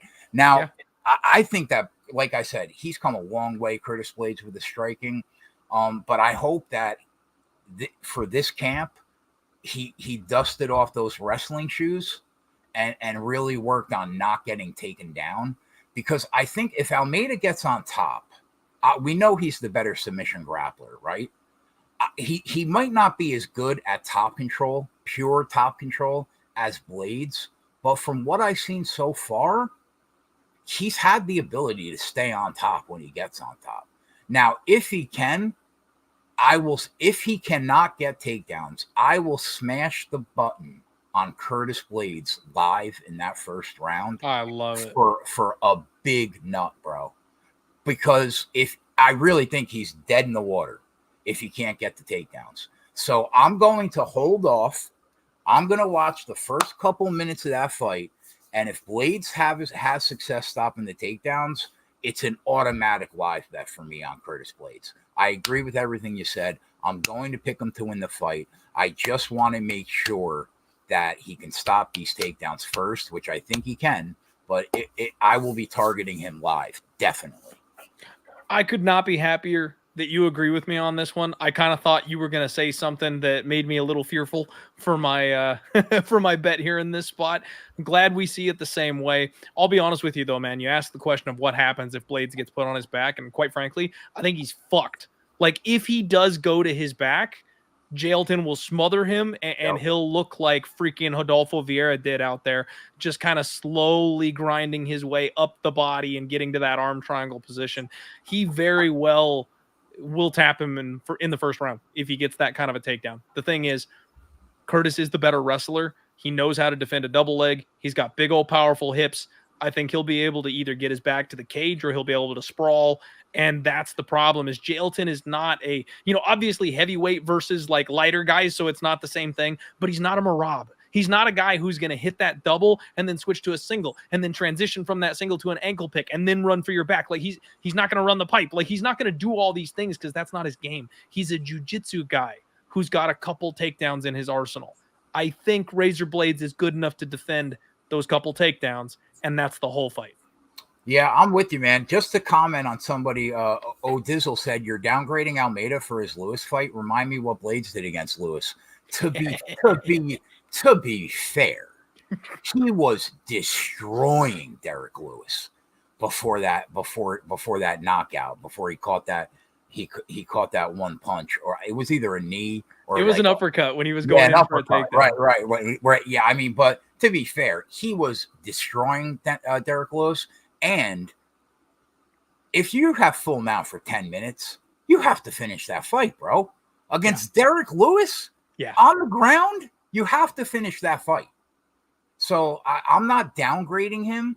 I just never bought into the Jailton Almeida hype. Like one of my guys on my show lives for this guy, thinks he is the truth, thinks that he will be fighting for a belt eventually. I just don't. I'm not there yet, man. I really think this is Curtis Blaydes' fight to win, for sure. I'm with you. I mean, Curtis Blaydes has seen the mountaintop already, and we know he's not going to beat Francis Ngannou, but he's been to the mountaintop. I'm not convinced Jailton Almeida's that guy. Not every single prospect that gets up this high on the chain actually works out and becomes the dude. Sorry, I know that's unpopular. I know a lot of people are in on the Jailton Almeida hype. I am not. I never have been. I was this close to betting Parker Porter because I thought that if he could win in a grappling scramble, things would get tough at heavyweight for Jailton Almeida. That's how much I've been looking for an opportunity to be on the other side of this guy. So, yeah, I'm going to take Curtis Blaydes in this spot. If he beats me, dude, it's just like the Volkanovski spot a couple weeks ago. You got to take it from me. Take the money from my cold, dead hands. If he defeats Blaydes, shit, okay, all right, I'll tip my cap to him. I'll say congratulations to all of the Jailton Almeida bettors. And you know what, guys? I'll go one step further. I will let you take my money. I will put up on Bet Openly a bet on Curtis Razor Blaydes. I'll put $100 of my own money on Bet Openly, and you Jailton Almeida fanboys, you can come get it. You can come take it right out of my pocket. So if you guys haven't signed up yet, I'll give you a couple hours. I'll give you a day. Get signed up on Bet Openly, and you can literally just come and take my money, and then you can make me pay even harder for picking the wrong guy against your beloved Jailton Almeida. That's what I'll do in this spot. Fair? Huh? That's fair. I still can't believe that I got like plus 170 against Volkanovski with Topuria. That's crazy. Bro, he's so good, bro. He's so good. He's going to have that belt for a while, Clint. I'm telling you, man, that kid is the truth. Probably. And that's one of those spots where, like I said, man, I had to take the GOAT in his weight class at Pick'em. I get it for sure. Had to do it. And you're right, though. Like, that's the last time we'll see Topuria at that kind of a price tag, too. And I understood that argument going in. I had to see it. I needed to be shown. And he's legit. He's going to be a stud for a long time. Now, I do hope, though, that I can get that Movsar Evloev future ticket in a spot where I can hedge. You made me bet that. I bet that night on the show at 18-1. 18-1, like easy hedge, free money. When they book that fight, we just bet Ilia Topuria, and the winner of that fight is going to make us a pile. So I'm happy about that spot. Topuria probably wins, but at 18-1, whatever you got, like, baby, that's going to be a fun futures ticket. By the way, the rumor is Topuria is only fighting one more time this year. I heard him. That son of a bitch. Right now, he is minus 160 to be the champion at the end of the year. I'm very confident that that is a better number than you will get in his next title fight, no matter who he's fighting against. So if you want to back Topuria, I think you go and you bet that minus 160 now, because he's only fighting one more time this year. And what would you put the line if it was him and Evloev? I mean, he's got to be minus 200. It probably gets bet up to minus 300. Exactly. So yeah, I think if you like Topuria, you go bet that minus 160 right now. Bro, that's smart. That is super smart. And the fact that we've got, here's the thing, they might give Volkanovski the rematch.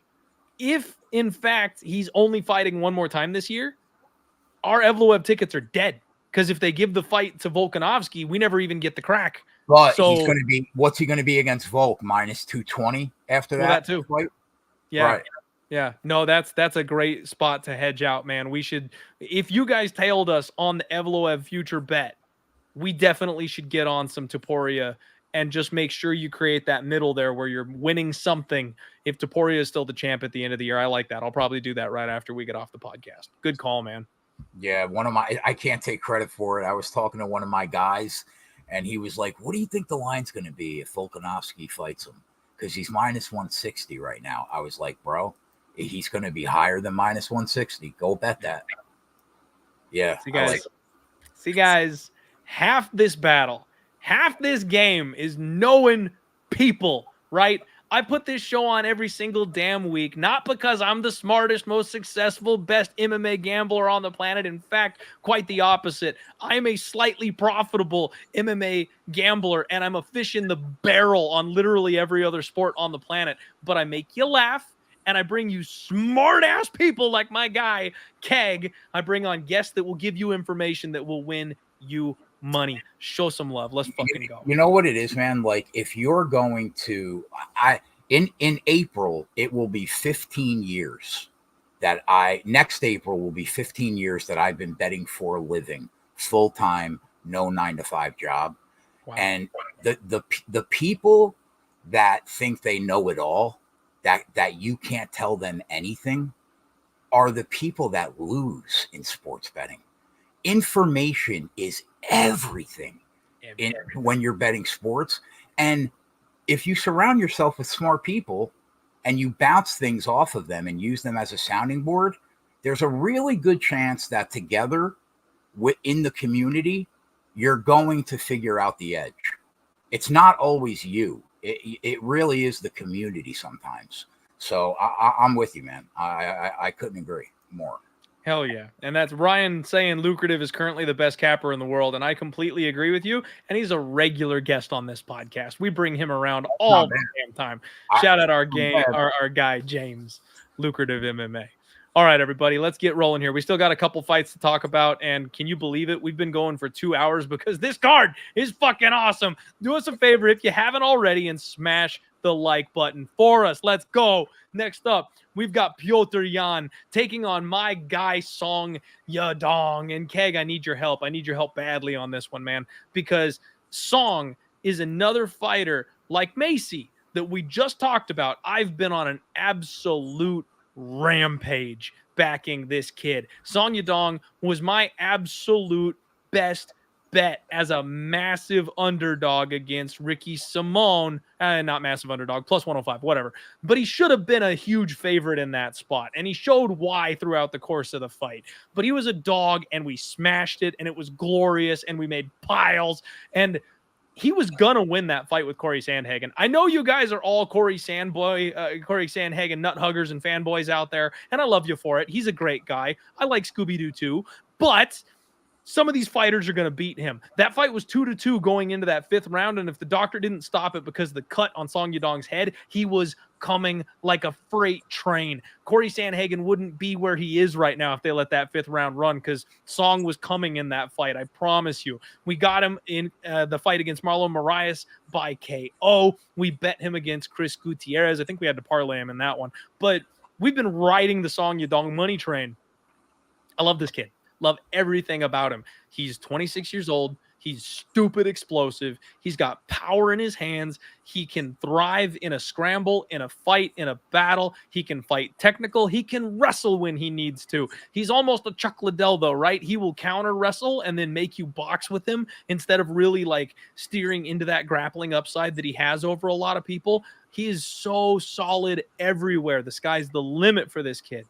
But he's taken on Petr Yan in a spot that is more must-win than anything I've ever seen. Yan is 1-4 in his last 5. And it's insane what's happened to this guy. I want to jump in a time machine and see what happens if the Aljamain Sterling knee doesn't take place. Like, what world are we living in if the Sterling knee doesn't happen? Because Sterling takes the DQ. If that doesn't happen, he beats Corey Sandhagen. And then we've got a 5-round fight against Sean O'Malley. Now, that's interesting because, let me tell you, he lost a split in the rematch to Aljo, which I called, by the way, at, I think, 35-1, the Aljo split. We hit a massive pile that night. That was glorious. I live bet Sean O'Malley going into the 3rd round because it was 1-1, and I knew if it was at all close, guess who they were giving that split decision to? And it wasn't Petr Yan. So I have made money. Oh, and then we hammered Merab Bashvili, by the way, as a plus 225 underdog when nobody believed in my boy Merab yet. So I have made piles, Keg, absolute piles, betting on Song and betting against Yan. I have timed the fall of Petr Yan better than I think anybody I've ever seen. I've made huge money successfully fading this guy. But do you remember back in, like, I don't know, 6th grade, when you got that history exam and you're going through and you're like, okay, I got this one. And then you look at your paper and you go, oh, fuck. I just answered C 4 times in a row. There's no way.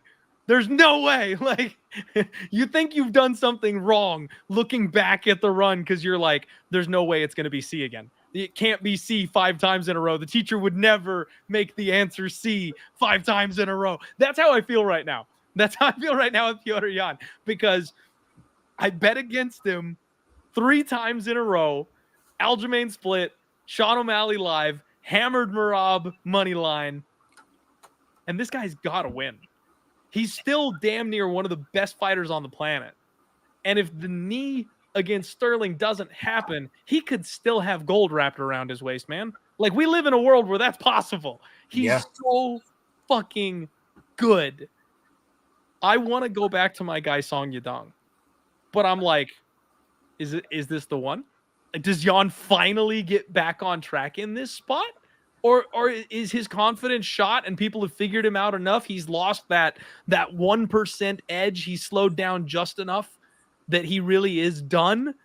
I mean, Song Yadong can win a fight against anybody in this weight class, and I love the kid. So I want to go back to war with him one more time. But I'm really struggling with this being a pick'em line where I don't see a clear path to victory. I believe this is going to be a very close, very competitive fight.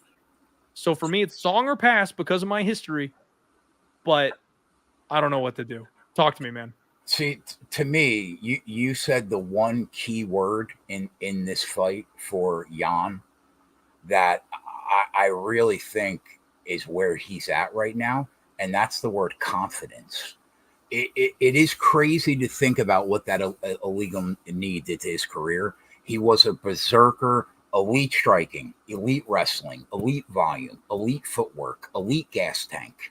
He was the total package, 5-tool guy. Then the trajectory of his life changes in the blink of an eye. Now, does Yan still have all the tools that he had 5 fights ago? 100%. But does he have the confidence to implement those tools in a high-pressure situation anymore? That I don't know. That last fight was a really rough look. Now, don't get me wrong. It's Moroz. Everybody wilts under the pressure of Moroz. It's almost impossible not to. What I didn't expect, though, Clint, was him to be outclassed on the feet against Moroz. Like that, I was surprised by. Moroz was getting the better of the exchanges in that fight. I thought he would still be able to do some type of damage to Moroz, even though I was on Moroz. But at this point, Jan, I really think would probably benefit from like a sports psychologist at this point. But I don't even know. I don't even know if they do that in Russia. Like from a skill, not in Russia. He'd have to come not here. In Russia, right? They'd take his visa away if he asked for one. You're probably right. From a skill level, I love everything about Jan. I'm just not sure he's ever truly going to recover from the fallout of both those Aljo fights. Now, as far as Song, what's not to like? The kid is 26, has not even entered his prime yet, still on the way to becoming the fighter that he will be 3 years from now. Now, I've always thought that the sky is the limit for this kid. We back him a ton over at Nuke the House. The first time he took a step up into the elite of the division was Corey Sandhagen. And he couldn't deal with all the movement that Corey Sandhagen had flowing in and out of the pocket. And it caused him to be slow on the counter. And he lost exchanges consistently in that fight. But here's the thing. That's not Jan. Jan is much more of a meat and potatoes boxer. He's always got a foot in the pocket. He's going to walk forward, and he has one thing to do, unless he's going for takedowns. I think that style lends itself really well to Song because he's going to be comfortable striking in this fight because Jan's always going to be in front of him, man. It's not going to be what Corey Sandhagen did. And for that reason, if it's a striking match and Jan doesn't pull out wrestling chops, I think that it's Song's fight to lose. He's taken about 30 cents of money in the last couple of days. The move makes sense to me. Right now, I'm going to lean Song. I'm very interested to see if Jan has anything left or if he's just going through the motions at this point. My gut says Song by decision. I don't think I don't think he finishes Jan. I think if there is somebody that's going to finish the fight, it's probably Jan catching Yadong. But I'm going to pick Song by decision. Okay. Man, that might just be everything that I needed because I feel the same way. And I just want to check my homework and make sure I'm not answering C one too many times in this spot. I'll tell you though, man, one of the things that when I broke down the fight with Moroz, you were saying that you didn't expect him to lose the striking matchup. And I'll tell you, man, the reason that I felt that fight would go the way that it would is because Jan takes a round or two to download. Yeah. He gives away every single round one he has ever fought. Mm-hmm. And you can never catch Moroz. Like once you get one round behind, usually he's the guy that has to kind of break you down for a round before he starts taking over. If you start behind Moroz, it's done. You're never catching him ever again. You're always on the back foot. And that's why I loved that spot so much, as I knew he would get that first round and just be off to the races. In this fight, I could see, and this is just me busting out the tinfoil hat again. There's no evidence to support this. I could see Jan coming out guns blazing. I could see Jan going, fuck this shit. I've started slow 4 fights in a row. I've lost 3 split decisions. I've had close fights, and it's all because he keeps starting the same way. I could see him coming out with his foot on the gas. And that's kind of the one thing that I wonder what this fight looks like. If it's a straight up brawl from the opening bell, because Jan goes, that hasn't been working, I could see one of these guys getting finished. I really could. It's obviously difficult to call that because both guys are so tough, so gritty, so durable. Neither of them really has been hurt or finished in any real fashion. So calling a finish in this fight is tough sledding. It should go all 15. I'm just saying it all comes down to the mentality of Jan. Because if he's either not all the way there or if he starts hard, we could see a different fight. He's very similar to Cheeto in that way. They just give away the round one all the time. Yeah. And usually it works for them, but that's, against the guys he's been fighting, you can't give a free round away. Yep. All right, man. It looks like we're doing it. Song Yadong is going to be on the betting card. Probably a small bet, not a big bomb like we have been. But we're going to go ahead and go back to the well. He's been too good for us. And the line is, it's too good. The line's too good. It's not like Maycee Barber where we got to lay minus 200. We're getting even money. Plus money on my boy Song all day. Yep. All right. And hey, we got my guy Black and M3 here following us over from Pub. Appreciate you. Thank you for being here. Hope everybody else is doing so as well and finding us. All right. Dixon Sider says Song season. That's what's up. Let's get after it, man. Let's get after it. All right. Next up. Oh, we got Gilbert Burns taking on Jack Della Maddalena.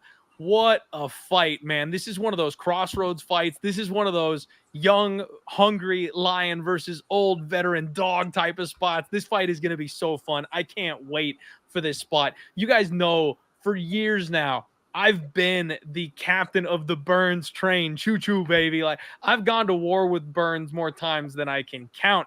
This man is so solid. He absorbed wrestling from Kamaru Usman. He added that to his game. He's got world-class, literally world-class Brazilian jiu-jitsu. This man is a savant on the mat. He's got one-punch KO power. He's an explosive little tank. And I talked about Burns' chin being an issue, man. I talked about his durability slipping. And then he went out there and went to war with Khamzat Chimaev. I thought for certain that was going to be a spot where Khamzat was going to be too big, too powerful, and he was going to clip Burns on the jaw and put him down. And Burns fought his ass off that night. We've never seen Khamzat push that hard ever before. It was a great fight.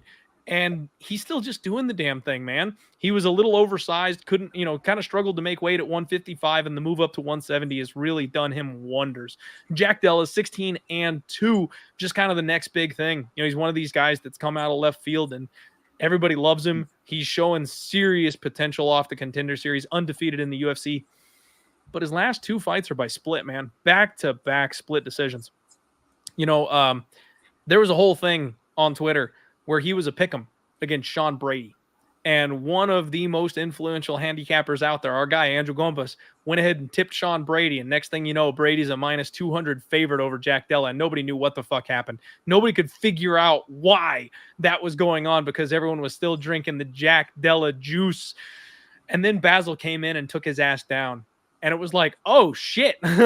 He was fighting for his life in that spot because he couldn't stop the takedown of Basil Hafez. And, man, then he goes and fights Kevin Holland. And that was a fun as hell fight, but we all know exactly what Kevin Holland is. He's a company man, and if the company says don't shoot takedowns, he won't do it because he wants a fun striking matchup. It was the perfect fight to throw Jack Della in there and get a fun bounce back from a spot that a lot of people thought that maybe he lost a fight where he got taken down and controlled quite a bit. You got to think Jack Della's been obviously working on that wrestling defense, but we have yet to see it implemented in a fight. This is a spot where, man, I'm so torn, Keg. So you guys know it's my first show on Home of Fight. One of the coolest things about Home of Fight is that we are backed by and involved with Derek Brunson and my guy Gilbert Burns. If you guys join the Home of Fight Discord, which, by the way, I don't have a link for you today. I didn't think about it. I asked way too late, but I'm going to give out the Discord for the Home of Fight Discord. I need all you guys to jump in here with us. They're in there. Derek Brunson calls himself the Parlay King. He's giving out picks on everything. And both these guys are in there that you can, hit up and chat and stuff. So they're part of Home of Fight. Gilbert Burns has been my guy for years. But Keg, I kind of tipped my hand a couple weeks ago, before I knew I was coming over to Home of Fight.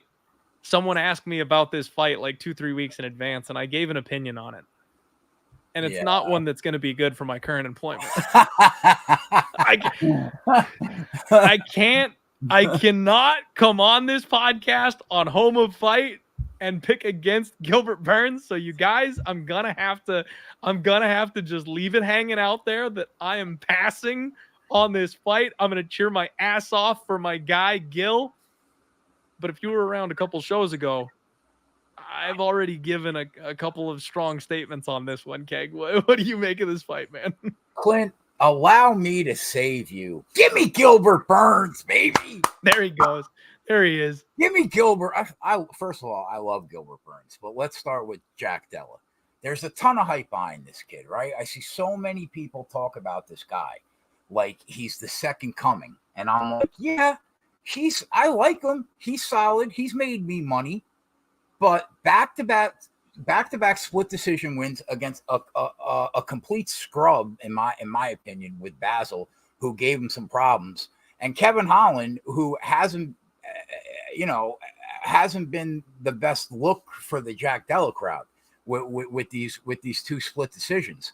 He's fought 1.5 legit welterweights, Holland, which he struggled slightly against, and Rude Boy. But I'm not the biggest Rude Boy fan, okay? But at least he's like a legit guy for the weight class. Now, Jack, he's got a real fight, Clint, like a real fight against a high-level grappler that has power in his hands, cardio in most fights, and Gilbert Burns' fight IQ is probably higher than anybody that Jack Della has ever fought to date. But giving Jack his due, he does throw a ton of volume. He's incredibly accurate, probably has more pure power than Gilbert Burns, maybe. As far as Madalena's cardio, I still have questions. He slowed down in some third rounds for sure.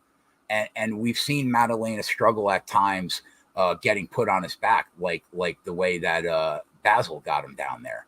One thing rings true to me here, and that is that Gilbert Burns is closer in skill to the striking level of Jack Della Maddalena than Jack is to the grappling level of Gilbert Burns. That is true.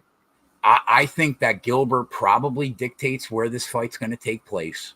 And if that's the case, I'm going to side with the elite grappler here. Give me Gilbert Burns. I think his game plan should be exactly what he did in the Wonder Boy fight. If he does that, I think he's going to find success. I think he's going to zap Jack Della of whatever power he has if he grinds him out for the first couple rounds and brings him into the deep waters. So, yeah, I really do think that this is Gilbert's fight here, at least at the beginning of the week. Because, Jack Della puts himself in some tough spots sometimes, Clint, that he's been able to get out of because he hasn't faced an elite grappler. But if he makes the same mistakes in this fight, Gilbert's he's gonna pay for it. He's gonna choke him out, or he's gonna grab an arm, and it could be a problem. So in a classic striker against grappler match, especially with the pedigree of Gilbert Burns, I have to give me Gilbert Burns. I have to take him. I think I like Mason's breakdown the best of all. I just hate Jack's face. Gilbert Burns it is. Best one sentence breakdown I've ever heard. I like Mason. All right. Guys, it's the home of fight. We're going to cheer our faces off for our boy Gilbert Burns. We're all on the Burns train. I'm not betting a cent on this fight. I'm not one. I will. Okay, so we're talking gambling, guys, and this is pure, strict informational. I want to give you the tools to do what you need to do. I haven't seen anybody pick Jack Della Maddalena, not one. And this fight opened as a pick'em. Jack is closing in as a -170 favorite. I'm just going to let that hang out there. Everybody and their mother is smashing the Burns money line, and it's headed the other way. Last thought, just giving that to you guys for public knowledge. That's fair. That scares the shit out of me. That's fair. All right, everybody. We got 3 more fights to talk to you about tonight. Do me a favor and hit the like button if you haven't already. We're talking about the UFC debut of MVP Michael Venom Page taking on none other than company man Kevin Holland, the Trailblazer, Big Mouth himself. This is such a fun fight, man. The UFC nailed this. Like, if you're going to bring over someone like MVP, give him the guy that's just going to go out there and sling. Like, these guys are just going to go out there and bang. Kevin Holland, all he does is strike. He's so awkward and weird and creative. He's so good on the ground. He's got that jiu-jitsu in his back pocket. I will still never forget when he fought Wonder Boy, had him on the brink of death, and then lost that fight simply because he refused to take advantage of his advantage. Like that, I will never bet Kevin Holland ever again. That's a lie. I probably will bet him again. But I'm just saying, you have to have a massive grain of salt with Kevin Holland because he is going to go out there for pure entertainment. He's the new Donald Cerrone. That's what this guy is. He's not going to fight optimally. He will not use his jiu-jitsu. He will not use his wrestling. He will literally lose a fight on the feet that he should win 10 out of 10 times because it's more fun for him. That's the type of guy you're dealing with. And then you've got MVP, who's coming over from Bellator.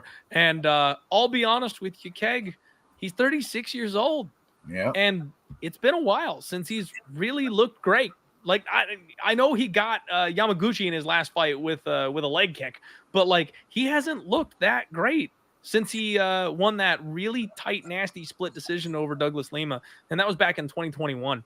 I'm a little bit worried that we've got MVP that's kind of on the downslide here. You know, the UFC's not getting a 32-year-old prime guy who's going to really kick the tires and light the fires over here in the UFC. I think he's coming over for a couple of fun fights.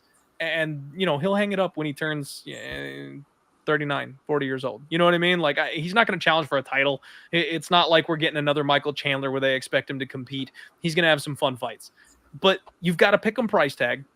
A known guy in the UFC who we all know we can't trust, taking on a guy who wants to make a splash, and they're giving you plus odds. It's kind of dog or pass for me, man. I'm not laying minus 135 on Kevin Holland in this spot. We've seen the type of force that Michael Venom Page can crack with, and we have seen Kevin Holland get damaged by those types of strikes before. The Wonderboy Thompson example, again, he kind of got crippled on the feet because as fun as he is, as much power as he has, he's not the best striker in the octagon more often than not. Sometimes he's a physical freak, and those length and advantages and speed are what get him over the hump, not because he's more technical. He's fighting a guy, I think, that can match that athleticism in MVP. So not a spot I feel comfortable whatsoever on. But I think I'll take MVP to win his UFC debut as a pick. I agree with you. This is a tough one to call. I'm very amped up for Page to finally be at the biggest MMA promotion in the world. I think it's been a long time coming. I'm happy that he's finally getting the opportunity to stack himself up against the best. Now, the last time we saw MVP, he got robbed in that bare knuckle fight against Mike Perry. Really, it's the last time we saw him because he beat Perry. I thought he won that fight. Shouldn't have been the extra round in that fight, but I digress. His last MMA fight was the Yamauchi fight, right, where he got the stoppage from beating the shit out of his legs, I think. Mm-hmm. I think that MVP is an excellent striker. He's hard to hit in the pocket because his head movement and movement in general, I think, is excellent. And I think from range, he's a real problem. He's dynamic and explosive, excellent kicking game. He's got the ability to dart in and out of the pocket without getting hit. Incredibly athletic, just like Kevin Holland. I just think he's a special striker, man. Kevin Holland, does Kevin Holland have a clear path to victory here? Yes. If he uses his wrestling, he could potentially look like an $8 favorite in this fight. Here's the problem, bro. Fight IQ, non-existent. Has none. Never had any. Will never have any. So we can't count on him to use his wrestling. And if that's the case, he's probably going to stand for 15 minutes and go toe-to-toe with MVP. And I agree with you at minus 140, minus 135. I think you would be taking the favorite who is not the best striker in the fight. I think MVP is a better pure striker than Holland. So I agree. I'm going to pick Page to win this fight, but I'm not running to the window to bet it, man, because I think that this is a very tough fight to call. I'm happy that the odds are somewhat close because at least we may have an opportunity to get in live once we see how the beginning of the fight plays out. So for me, it's going to be a live bet spot, but I'm with you. I lean towards Page. Okay. Yeah, man. Same thought, same read. Pre-flop, I like Michael Venom Page a little bit. And man, Twitter's such a wild place. Can you believe that somebody on there is like smashing the Kevin Holland side here with the thought process that guys like Douglas Lima and Paul Daly are cans? Douglas Lima's a can? Right? What? So I saw a guy on Twitter that was saying that people are crazy for considering Michael Page because he's been smashing cans in Bellator. And it's like you look back at the resume and Douglas Lima is one of the Daly. He's been one of the best welterweights in the world for years. Yes, sir. Yeah, of course. And Paul Daly was well on his way to the contender circle before that. After the bell punch that he threw, he would have been extremely competitive in the UFC at a high level if he had stayed. Yeah, I'm with you, buddy. Unbelievable. Yeah, man, I think it's a sneaky spot where the UFC knows exactly what they're doing. They want MVP to have a fun debut. That's what he's going to get, and I think he gets the win. Yeah. All right, everybody. Co-main event time, and it is time. Dustin Poirier takes on the God of War, my boy, Benoit Saint-Denis. And I am all France over here, baby. I need a flag. I need to buy in because I've been riding the God of War since he made it to the UFC. You non-believers, you thinking guys like BSD and Dricus du Plessis had no shot whatsoever in this day and age in the octagon. You've been wrong every single step of the way. And my guys just keep smashing. Pure, raw physicality from these men has made the absolute difference. And I know there's a lot of Dustin Poirier lovers out there. I'm a Dustin Poirier lover. He's a great guy. He does a ton for charity. He's a good dude.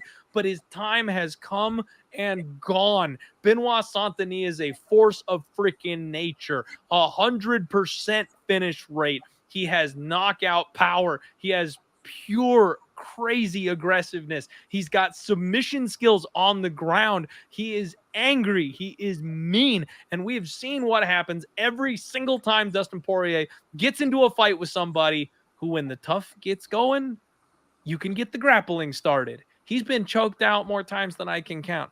And you're telling me he's going to go to war with a guy in Benoit Saint-Denis who is far younger than him, far fresher than him, and has a significant grappling advantage?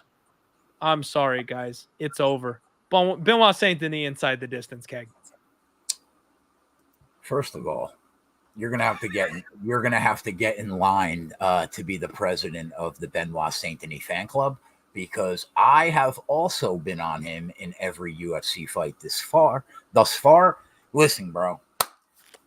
Here's the thing.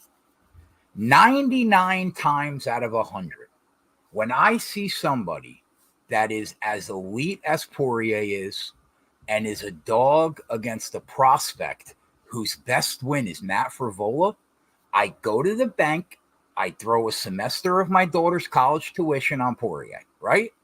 Here's the thing. Can't do it, bro. Benoit Saint-Denis is the real deal. He will eventually be fighting for a title. Without a doubt, I think he is right now the best chance to beat Islam in the division. Doesn't mean he'll do it. That's right. But I think he'll eventually get the opportunity because I think he's that good. And I love Dustin Poirier, bro. His pocket boxing, head movement, cardio, toughness. He still has the sweetest combinations in the pocket in the weight class. But he can be taken down by elite grapplers. BSD is legit as they come, in my opinion, when it comes to grappling. When Poirier tends to get up, he leaves his back open, and I can see Saint-Denis getting a submission somewhere in the middle to later part of this fight. On the feet, I think BSD has insane power. He doesn't stop throwing. My one concern for him, Clint, here is that when he feels like it's time to go for a finish, he completely forgets about defense. It's true. And we know that Poirier is capable of catching anybody on that counter check hook. He's made a career out of it. So I'm not going to lie. His pedigree and his striking defense worries me, but this feels like a changing of the guard, my friend. I think that the line in this fight is extremely telling. I didn't think I bet this fight, bro, but I actually bet him on January 26th at minus $1.30 at DK. I wouldn't tell anybody to bet him at the current price. And considering that all the props are built off the money line, you're in a tough spot right now if you're not already on BSD. I think at this point, if you're not on him already, I kind of feel like it's dog or pass, because I think BSD is going to continue to take money, and this line's going to get even more out of control. I'm happy I got BSD at a great price. I don't know what I would tell people right now, though, because it's starting to get up there. And by the time this fight actually happens, we could see Poirier as a pretty big dog. I don't think we see a ton of buyback here. So I'm already on him at minus 130. I think he's the side. I think that he is the next guy at 155. Give me the guy from France, baby. Let's go. Let's go. Now, a couple things. So just for people watching and listening, you should know this is a 5-round co-main event. Yes. They're getting these guys ready for a number 1 contender slot. So this is not your average 3-round fight. And I'll be honest with you, man, I feel like 3 rounds would actually benefit Dustin in this spot because he's going to be the smaller guy. Now, I know that sounds crazy. He's the guy with the 5-round experience. I don't think if Benoit wins, it goes 5. Right? So, like, I don't see any world where he's winning minutes and out striking someone like Dustin and then not getting a finish. So I'm not expecting Benoit Saint-Denis by 25-minute unanimous decision. I don't see that as an outcome. So I was serious when I said Benoit Saint-Denis inside the distance. I've been struggling, Kay, because I didn't get on this spot early like you. I wish I had just hammered the opener when it dropped, but I didn't. I hesitated. Here we are. He's a 2-1 favorite in this spot. I think if you want to bring that price tag down, you got to play inside the distance. Could be a KO, could be a sub. Protect yourself. Don't pick a side. Go inside the distance. You'll probably get even money, probably close to plus money. Maybe it's minus 120 or something like that. But I will go inside the distance on Benoit Saint-Denis to bring that price tag down. And when you look at a guy like Dustin Poirier, 35 years old, we have to mention he is 1-2 in his last 3 fights. Those 2 losses both coming by finish. And we mentioned the trouble with the submission defense. That's how Charlie O got him. The head kick from Justin Gaethje is the one that really worries me. Now, I know Justin Gaethje kind of had the best performance of his life that night in the rematch. He looked like a brand new version of himself, but Dustin blocked that head kick, guys. I mean, like, run back that tape. He gets a full guard up to block that head kick, and it did not matter. Gaethje's head kick went straight through the arm, wrapped around his head, and put him out unconscious. I think, unfortunately, we are in the Donald Cerrone era of Dustin Poirier, where he's going to lose to these contenders viciously, and then he'll beat a couple of non-contender up-and-comers to stick around and get the bag a couple times, and then he'll hang it up. I think we're at the end of the run for Dustin Poirier, and that head kick very well could be the beginning of his downfall. Okay, you made one very important comment here, and you said you felt like our guy, Benoit Saint-Denis, is the next title challenger. How soon do you think that comes? How soon do you think that title shot happens?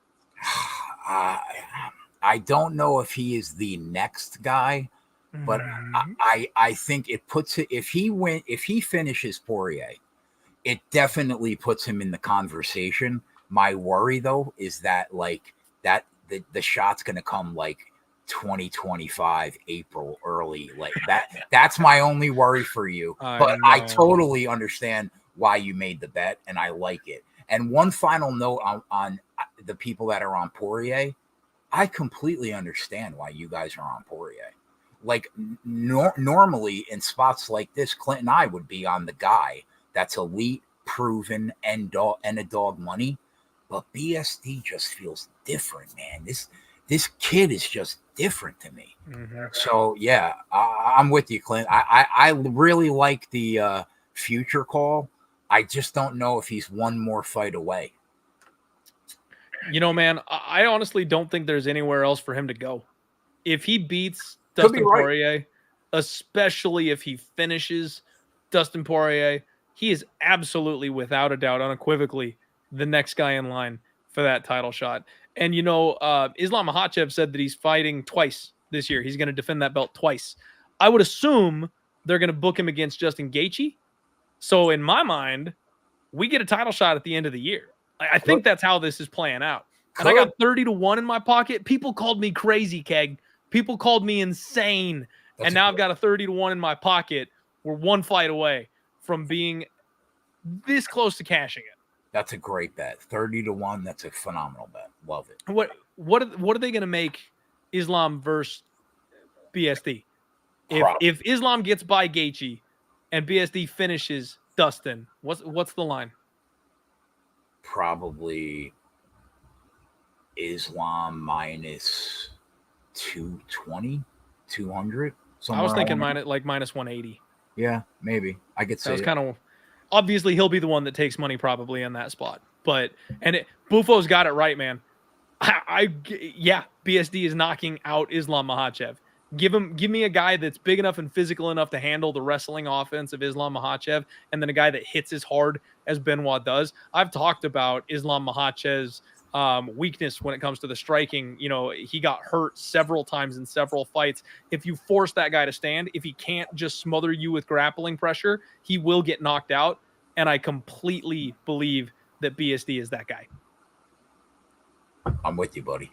Oh, I can't wait. Give me the win on Saturday, Benoit. Give me the win. I need to do something, man. I don't know. I'm, red-blooded American over here, but I'm absolutely going to rock the French flag somehow. I'll buy some boxers. I'm going to get some French boxers, and that's it. I'm going to do a fireball shot, take the shirt off in French boxers when he gets that 30-1 ticket cash for me. You guys will see it. You'll wish you hadn't, but you'll see it. All right, everybody. Main event time. Let's go. We got Sean O'Malley Sugar taking on Marlon Chito Vera. We've got the rematch. They're running it back, and I love it. I couldn't be more excited for this fight, man. I think this makes a ton of sense. Throw back to Michael Bisping when he wanted to get that win back over Dan Henderson. Like, Dan didn't deserve a title shot. He was nowhere near the title, but that was the one Bisping needed to get back. And I just think I love it when they do that. It makes sense. We've got Chito with the existing win over Sean O'Malley, the weird leg situation where he kicked him and shut the nerves off. And ever since that fight, man, Sean O'Malley has just been on a rocket ship. I already talked about it. I bet this guy at plus 200 over the what everyone was calling the greatest of all time in Aljamain Sterling, which, by the way, guys, I laugh at. We've made tons of money betting Aljamain Sterling, and I've got nothing but respect for the guy. But his run was about as close to fraudulent as you can get. He was a great fighter. He was not the greatest of all time. I promise you that. And this guy came in there and knocked him the fuck out. And it was easy. Just like I told you it would be. I max bet 5 units. Underdog max bet is 5, not the full 7. Have yet to do an underdog 7 unit bet. But that's been the rule. Maybe we'll break that at some point this year. But got the big one, 10 units on that one spot where he KO'd Aljamain Sterling. Couldn't have gone more to plan. But Sean O'Malley, we've talked about the beneficial game planning around this guy. We've talked about how they've protected him from grapplers. His footwork is elite. His striking is elite. He is so fast. He's got big time power in his hands and he moves so quickly. Honestly, this guy would reign for years to come in bare knuckle FC because nobody would ever touch him. And he would be binking people on the jaw from distance where they never had a chance. Sean O'Malley would be the greatest bare knuckle FC fighter of all time. Marlon Vera on the flip side of this thing. I don't know what happened. It's a very similar situation to Maycee Barber for me, man, where I started on Marlon Vera. I backed this guy and had such belief in him. Guido Canetti, Frankie Saenz, Andre Ewell. Like, I was making bank hand over fist on Marlon Vera when he was an extremely underrated commodity in the UFC. And then for some reason, I don't remember what happened. For some reason, I flipped and I stopped betting him and I started finding ways to bet against him. And he's cost me money because I keep trying to fade this guy and he just finds ways to win. So I've found myself back around on the Marlon Chito Vera train because I really do think he's just a tough motherfucker, man. He's Moroz without the ridiculous output. Like, he starts a little bit slow. He gets stronger the deeper the fight goes, and he's made out of iron. He doesn't have a mark on his face at the end of his fights, man. He wears no damage whatsoever. And he lets you get a little bit ahead, and then he just builds. And in 25-minute fights, I think Vera is so dangerous. Now, he had a hard time with Corey Sandhagen. That fight was a split, mind you. It was still a very close competitive fight. But he made that fight competitive late because he damages people with every single shot. And, man, the Pedro Munhoz fight, I'll tell you, Keg, that was what I needed to see from Chito. Because when he fought Corey Sandhagen, he landed 58 significant strikes. You know, when he knocked out Dominic Cruz, that was deep in the fight, round 4. And I was like, man, like, this guy's going to lose a decision to Dominic Cruz. And then he landed that huge kick that knocked him out. He only landed 61 significant strikes. It was like, shit, man. Chito is just too in love with his power. But then he got the fight with Pedro Munhoz. He put up 113 significant strikes in that fight. He got the message. This guy knows he has not been active enough. This guy made an adjustment. And if any other person was in the octagon with him that night, Pedro Munhoz is durable as fuck, man. You're not knocking that guy out. Anybody else would have been slept with 113 significant strikes from Chito. I think he's made some brilliant adjustments. And I think Sean O'Malley is a guy who relies on, frankly, not being hit. Keg, I ran back the Petr Yan fight because I cashed a ticket at like plus 200 on Sean O'Malley that night. One second, my throat's drying out. No problem. I cashed a ticket at like plus 200 on Sean O'Malley against Petr Yan just because I'm not the UFC is rigged type of guy. You know, they set up fights where they want certain people to win, and they'll put them in positions where they have favorable matchups. Absolutely. But it's not rigged. Well, that was a spot where I was like, you know what? If this fight is close, guess who they're giving it to? And that third round could have gone either way. That fight absolutely was a fight that could have been won by Petr Yan. They gave it to Sean. Yep. But they gave it to Sean.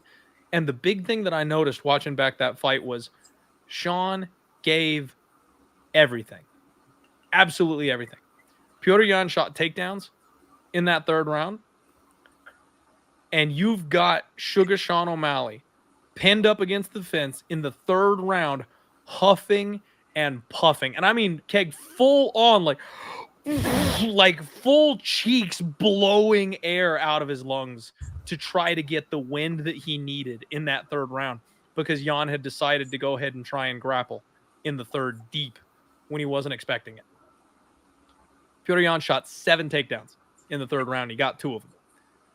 Very close fight. And I think it was the cut that O'Malley opened up in the second round where Yan continued to bleed that I think it was an optics thing that they gave it to Sugar, not because he actually won it, but because it looked like he had dealt more damage, even though the cut actually occurred the round before. Right. Dude, the deeper this fight goes, Vera does not slow down. And frankly, I'm not sure you can knock him out. I know Sugar Sean has massive power. I know he hits hard. But I don't think you can knock out Chito. I really don't. I would be stunned if he finishes Vera. I would be stunned. Completely agree. Bro, I am this close to betting Chito Vera. Did you guys know we're on a 4-event underdog win streak for the main event? I did 4 not. in a row. Wow. 4 main event underdogs in a row. I wonder if Vera can make it 5, because I think 5 rounds favors Chito. It doesn't favor Sean. I think 5 rounds favors Chito. This is another spot, guys, where I think the live betting is key, because Vera's going to give up those first round or two. He's going to start slow. Sean's going to land big. I may jump in live. And you know what? I talked about it last week, man. I talked about Jairzinho 3, 4, and 5. I need to bet Chito 3, 4, and 5 this week. I literally have it written down. It's 10-1 a FanDuel. Like, we couldn't be more simpatico. Here's the thing. It took me a long time to become a believer in O'Malley, much longer than it took you. I know that you were on the train earlier than most people were, and I wasn't. Like, I had my doubts. I do think he's an elite striker, but I still have questions. We've never seen him in championship rounds before. Does he have cardio to go 25 minutes? Probably, but we don't know for sure. We know that Marlon Vera could literally fight 10 rounds in a row, literally, and probably wouldn't have a problem. Another question I have is, can he get off his back if Vera decides to flip the script and actually attempt takedowns, right? Like, have no idea. Another he's question. Such a Holland, though, man. Chito's Kevin Holland. You're right. He won't you're grapple. Right. I hate it. You're right. You're probably right. Another question I have is, will O'Malley be able to deal with 25 minutes of relentless leg attack? Like, he already got his legs fucked by Vera one time. He's got very thin legs. Vera is going to look to murder that lead leg for 25 minutes, bro. Like, I'm not sure that leg can handle that. Now, why do I keep saying 25 minutes? Because Vera is as durable as anybody in the division, and I don't think that I think there is no chance that O'Malley actually finishes the fight. So the fight breaks down very simple to me, Clint. If the fight goes to the cards, I think O'Malley wins. I think Chito probably needs a finish because he always gives up round 1 and really doesn't get going until like the midway point of round 2. Yep.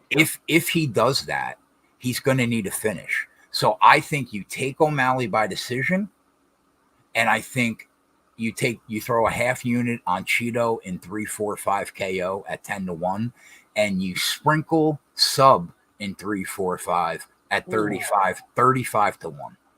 That's how I'm going to approach the fight. I'm probably going to bet O'Malley to go to the cards, and I'm probably taking Chito in 3, 4, 5. I think that's the way you mentioned it. And I think Chito is super live to win this fight. Super. Dude, I love it. Absolutely love that you and I are on the same page on this thing. And I love the sub call. It just kills me that Chito refuses to grapple, because if he would go for takedowns, like that's how I was making bank on this guy early on in his career. Right. He's like Benoit Saint-Denis. He's a motherfucker on the mat. But this you guy know just what, gets though? on top of people. Here's the thing. If he decides to do that, he's going to look like a $2,000 favorite, bro. You're right. I mean, absolutely right. There's not one guy in his camp that's going, for the love of God, I'm begging you to take this guy to the ground. There's not one guy in his camp saying that.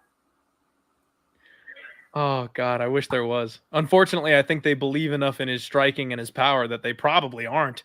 They should be, though. Yeah, they should be. I'm with you, man. Chito 3, 4, 5. Back yourself up with the O'Malley KO. Sprinkle a little sub in 3, 4, 5. I love it.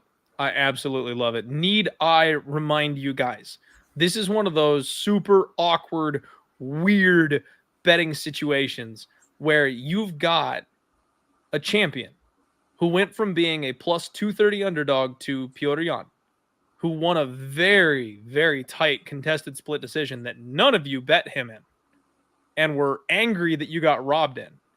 And then he was a plus 200 underdog to the champion, Aljamain Sterling, who all of you parlayed against because there was no way Aljamain Sterling was going to lose to this curly-headed fuck.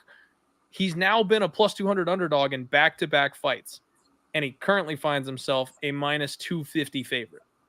over a contender. I don't think that makes sense. I think this fight is close to a pick'em, man. I honestly do. Could Sean O'Malley be the first person to ever knock out Marlon Chito Vera? No. No, I'm just going to say it right now. No. do you think that Vera could win a decision, or do you think he needs a finish? No, I do. I actually do believe he could win a decision, because that's the way Vera wins decisions. It's the same way that Jose Aldo was winning decisions against like Rob Font. The bigger shots. Like if he's landing and you've got welted up, puffy, bloody face and hair frizzled out everywhere on Sean O'Malley, and he's clean as a whistle because he just takes damage like nobody I've ever seen. Yeah, man. Like he went to several very closely contested decisions. You know, the Corey Sandhagen split. He damn near won that one. The close decision with Pedro Munhoz. You talked about his cardio. He wasn't slowing down. Pedro was. He was taking over with damage in that spot, even though Pedro had the volume on his side. He won that decision. He won the decision the same way against Rob Font, where he just busted the dude up and dropped him. So the judges gave him rounds that were close because he was the one hurting his opponent. I could see him stealing a decision the same way against Sean O'Malley. Now, O'Malley's got power, so it's not as one-sided as some of these other ones were, where it's like one guy is severely damaging and the other guy's not really doing anything. But in 3, 4, and 5, I've got a feeling Sean O'Malley's shots aren't going to be quite as damaging as they were early on. And Chito's are going to be harder. So I could see like a swing round of round 3 where it's 1 and 2 Sean, 3 and 4 Chito, and we get a very tightly contested decision that could go either way. Yeah, I guess I'll buy that. I worry about Vera winning a decision, but if they do the right thing and they score damage over volume, then I think you're right. It just depends on what judges that you get, man. That's the problem. Now, do I think that's likely? No. You said, could it happen? Right. Yes, it could happen. Right. I don't think it's crazy, but it's definitely not the most likely outcome. If it goes all 25, it's probably Sean getting a decision win. Agreed. But I think it'll be a lot closer than people are willing to admit. I totally agree. All right. Everybody, that was UFC 299. This is such a stacked freaking card. Please show my guy Keg some love. Nuke the House is the handle on social media. We broke this card down for you for 3 freaking hours. This should be an extremely entertaining listen for you guys. It was fun for us talking through it with you here. So do me a favor, hit the like button if you haven't. Remember, this is Home of Fight, and we're just barely getting started. So follow us here on YouTube. Make sure you follow us on socials. I will get you guys links to the Home of Fight Discord, where you can have access to guys like Matty Betts, like Derek Brunson, like Gilbert Burns. Get in here and join the movement as we get going. Keg, we rarely have 3-hour-long shows, but when we do, they're all damn good ones, because I've got a fellow degenerate on the other side of the camera that just loves talking fights with me. Thank you so much for sticking with me for this long-ass show, my guy. Please, now's the moment. Tell the people how they can support you, where they can find your content, and anything you've got coming up, let them know. Love you, buddy. Honestly, it's very cool to be the first person on the new platform. I appreciate it very much. So I've been on sports for a living. I've done it for 15 years. We had an insane 2023.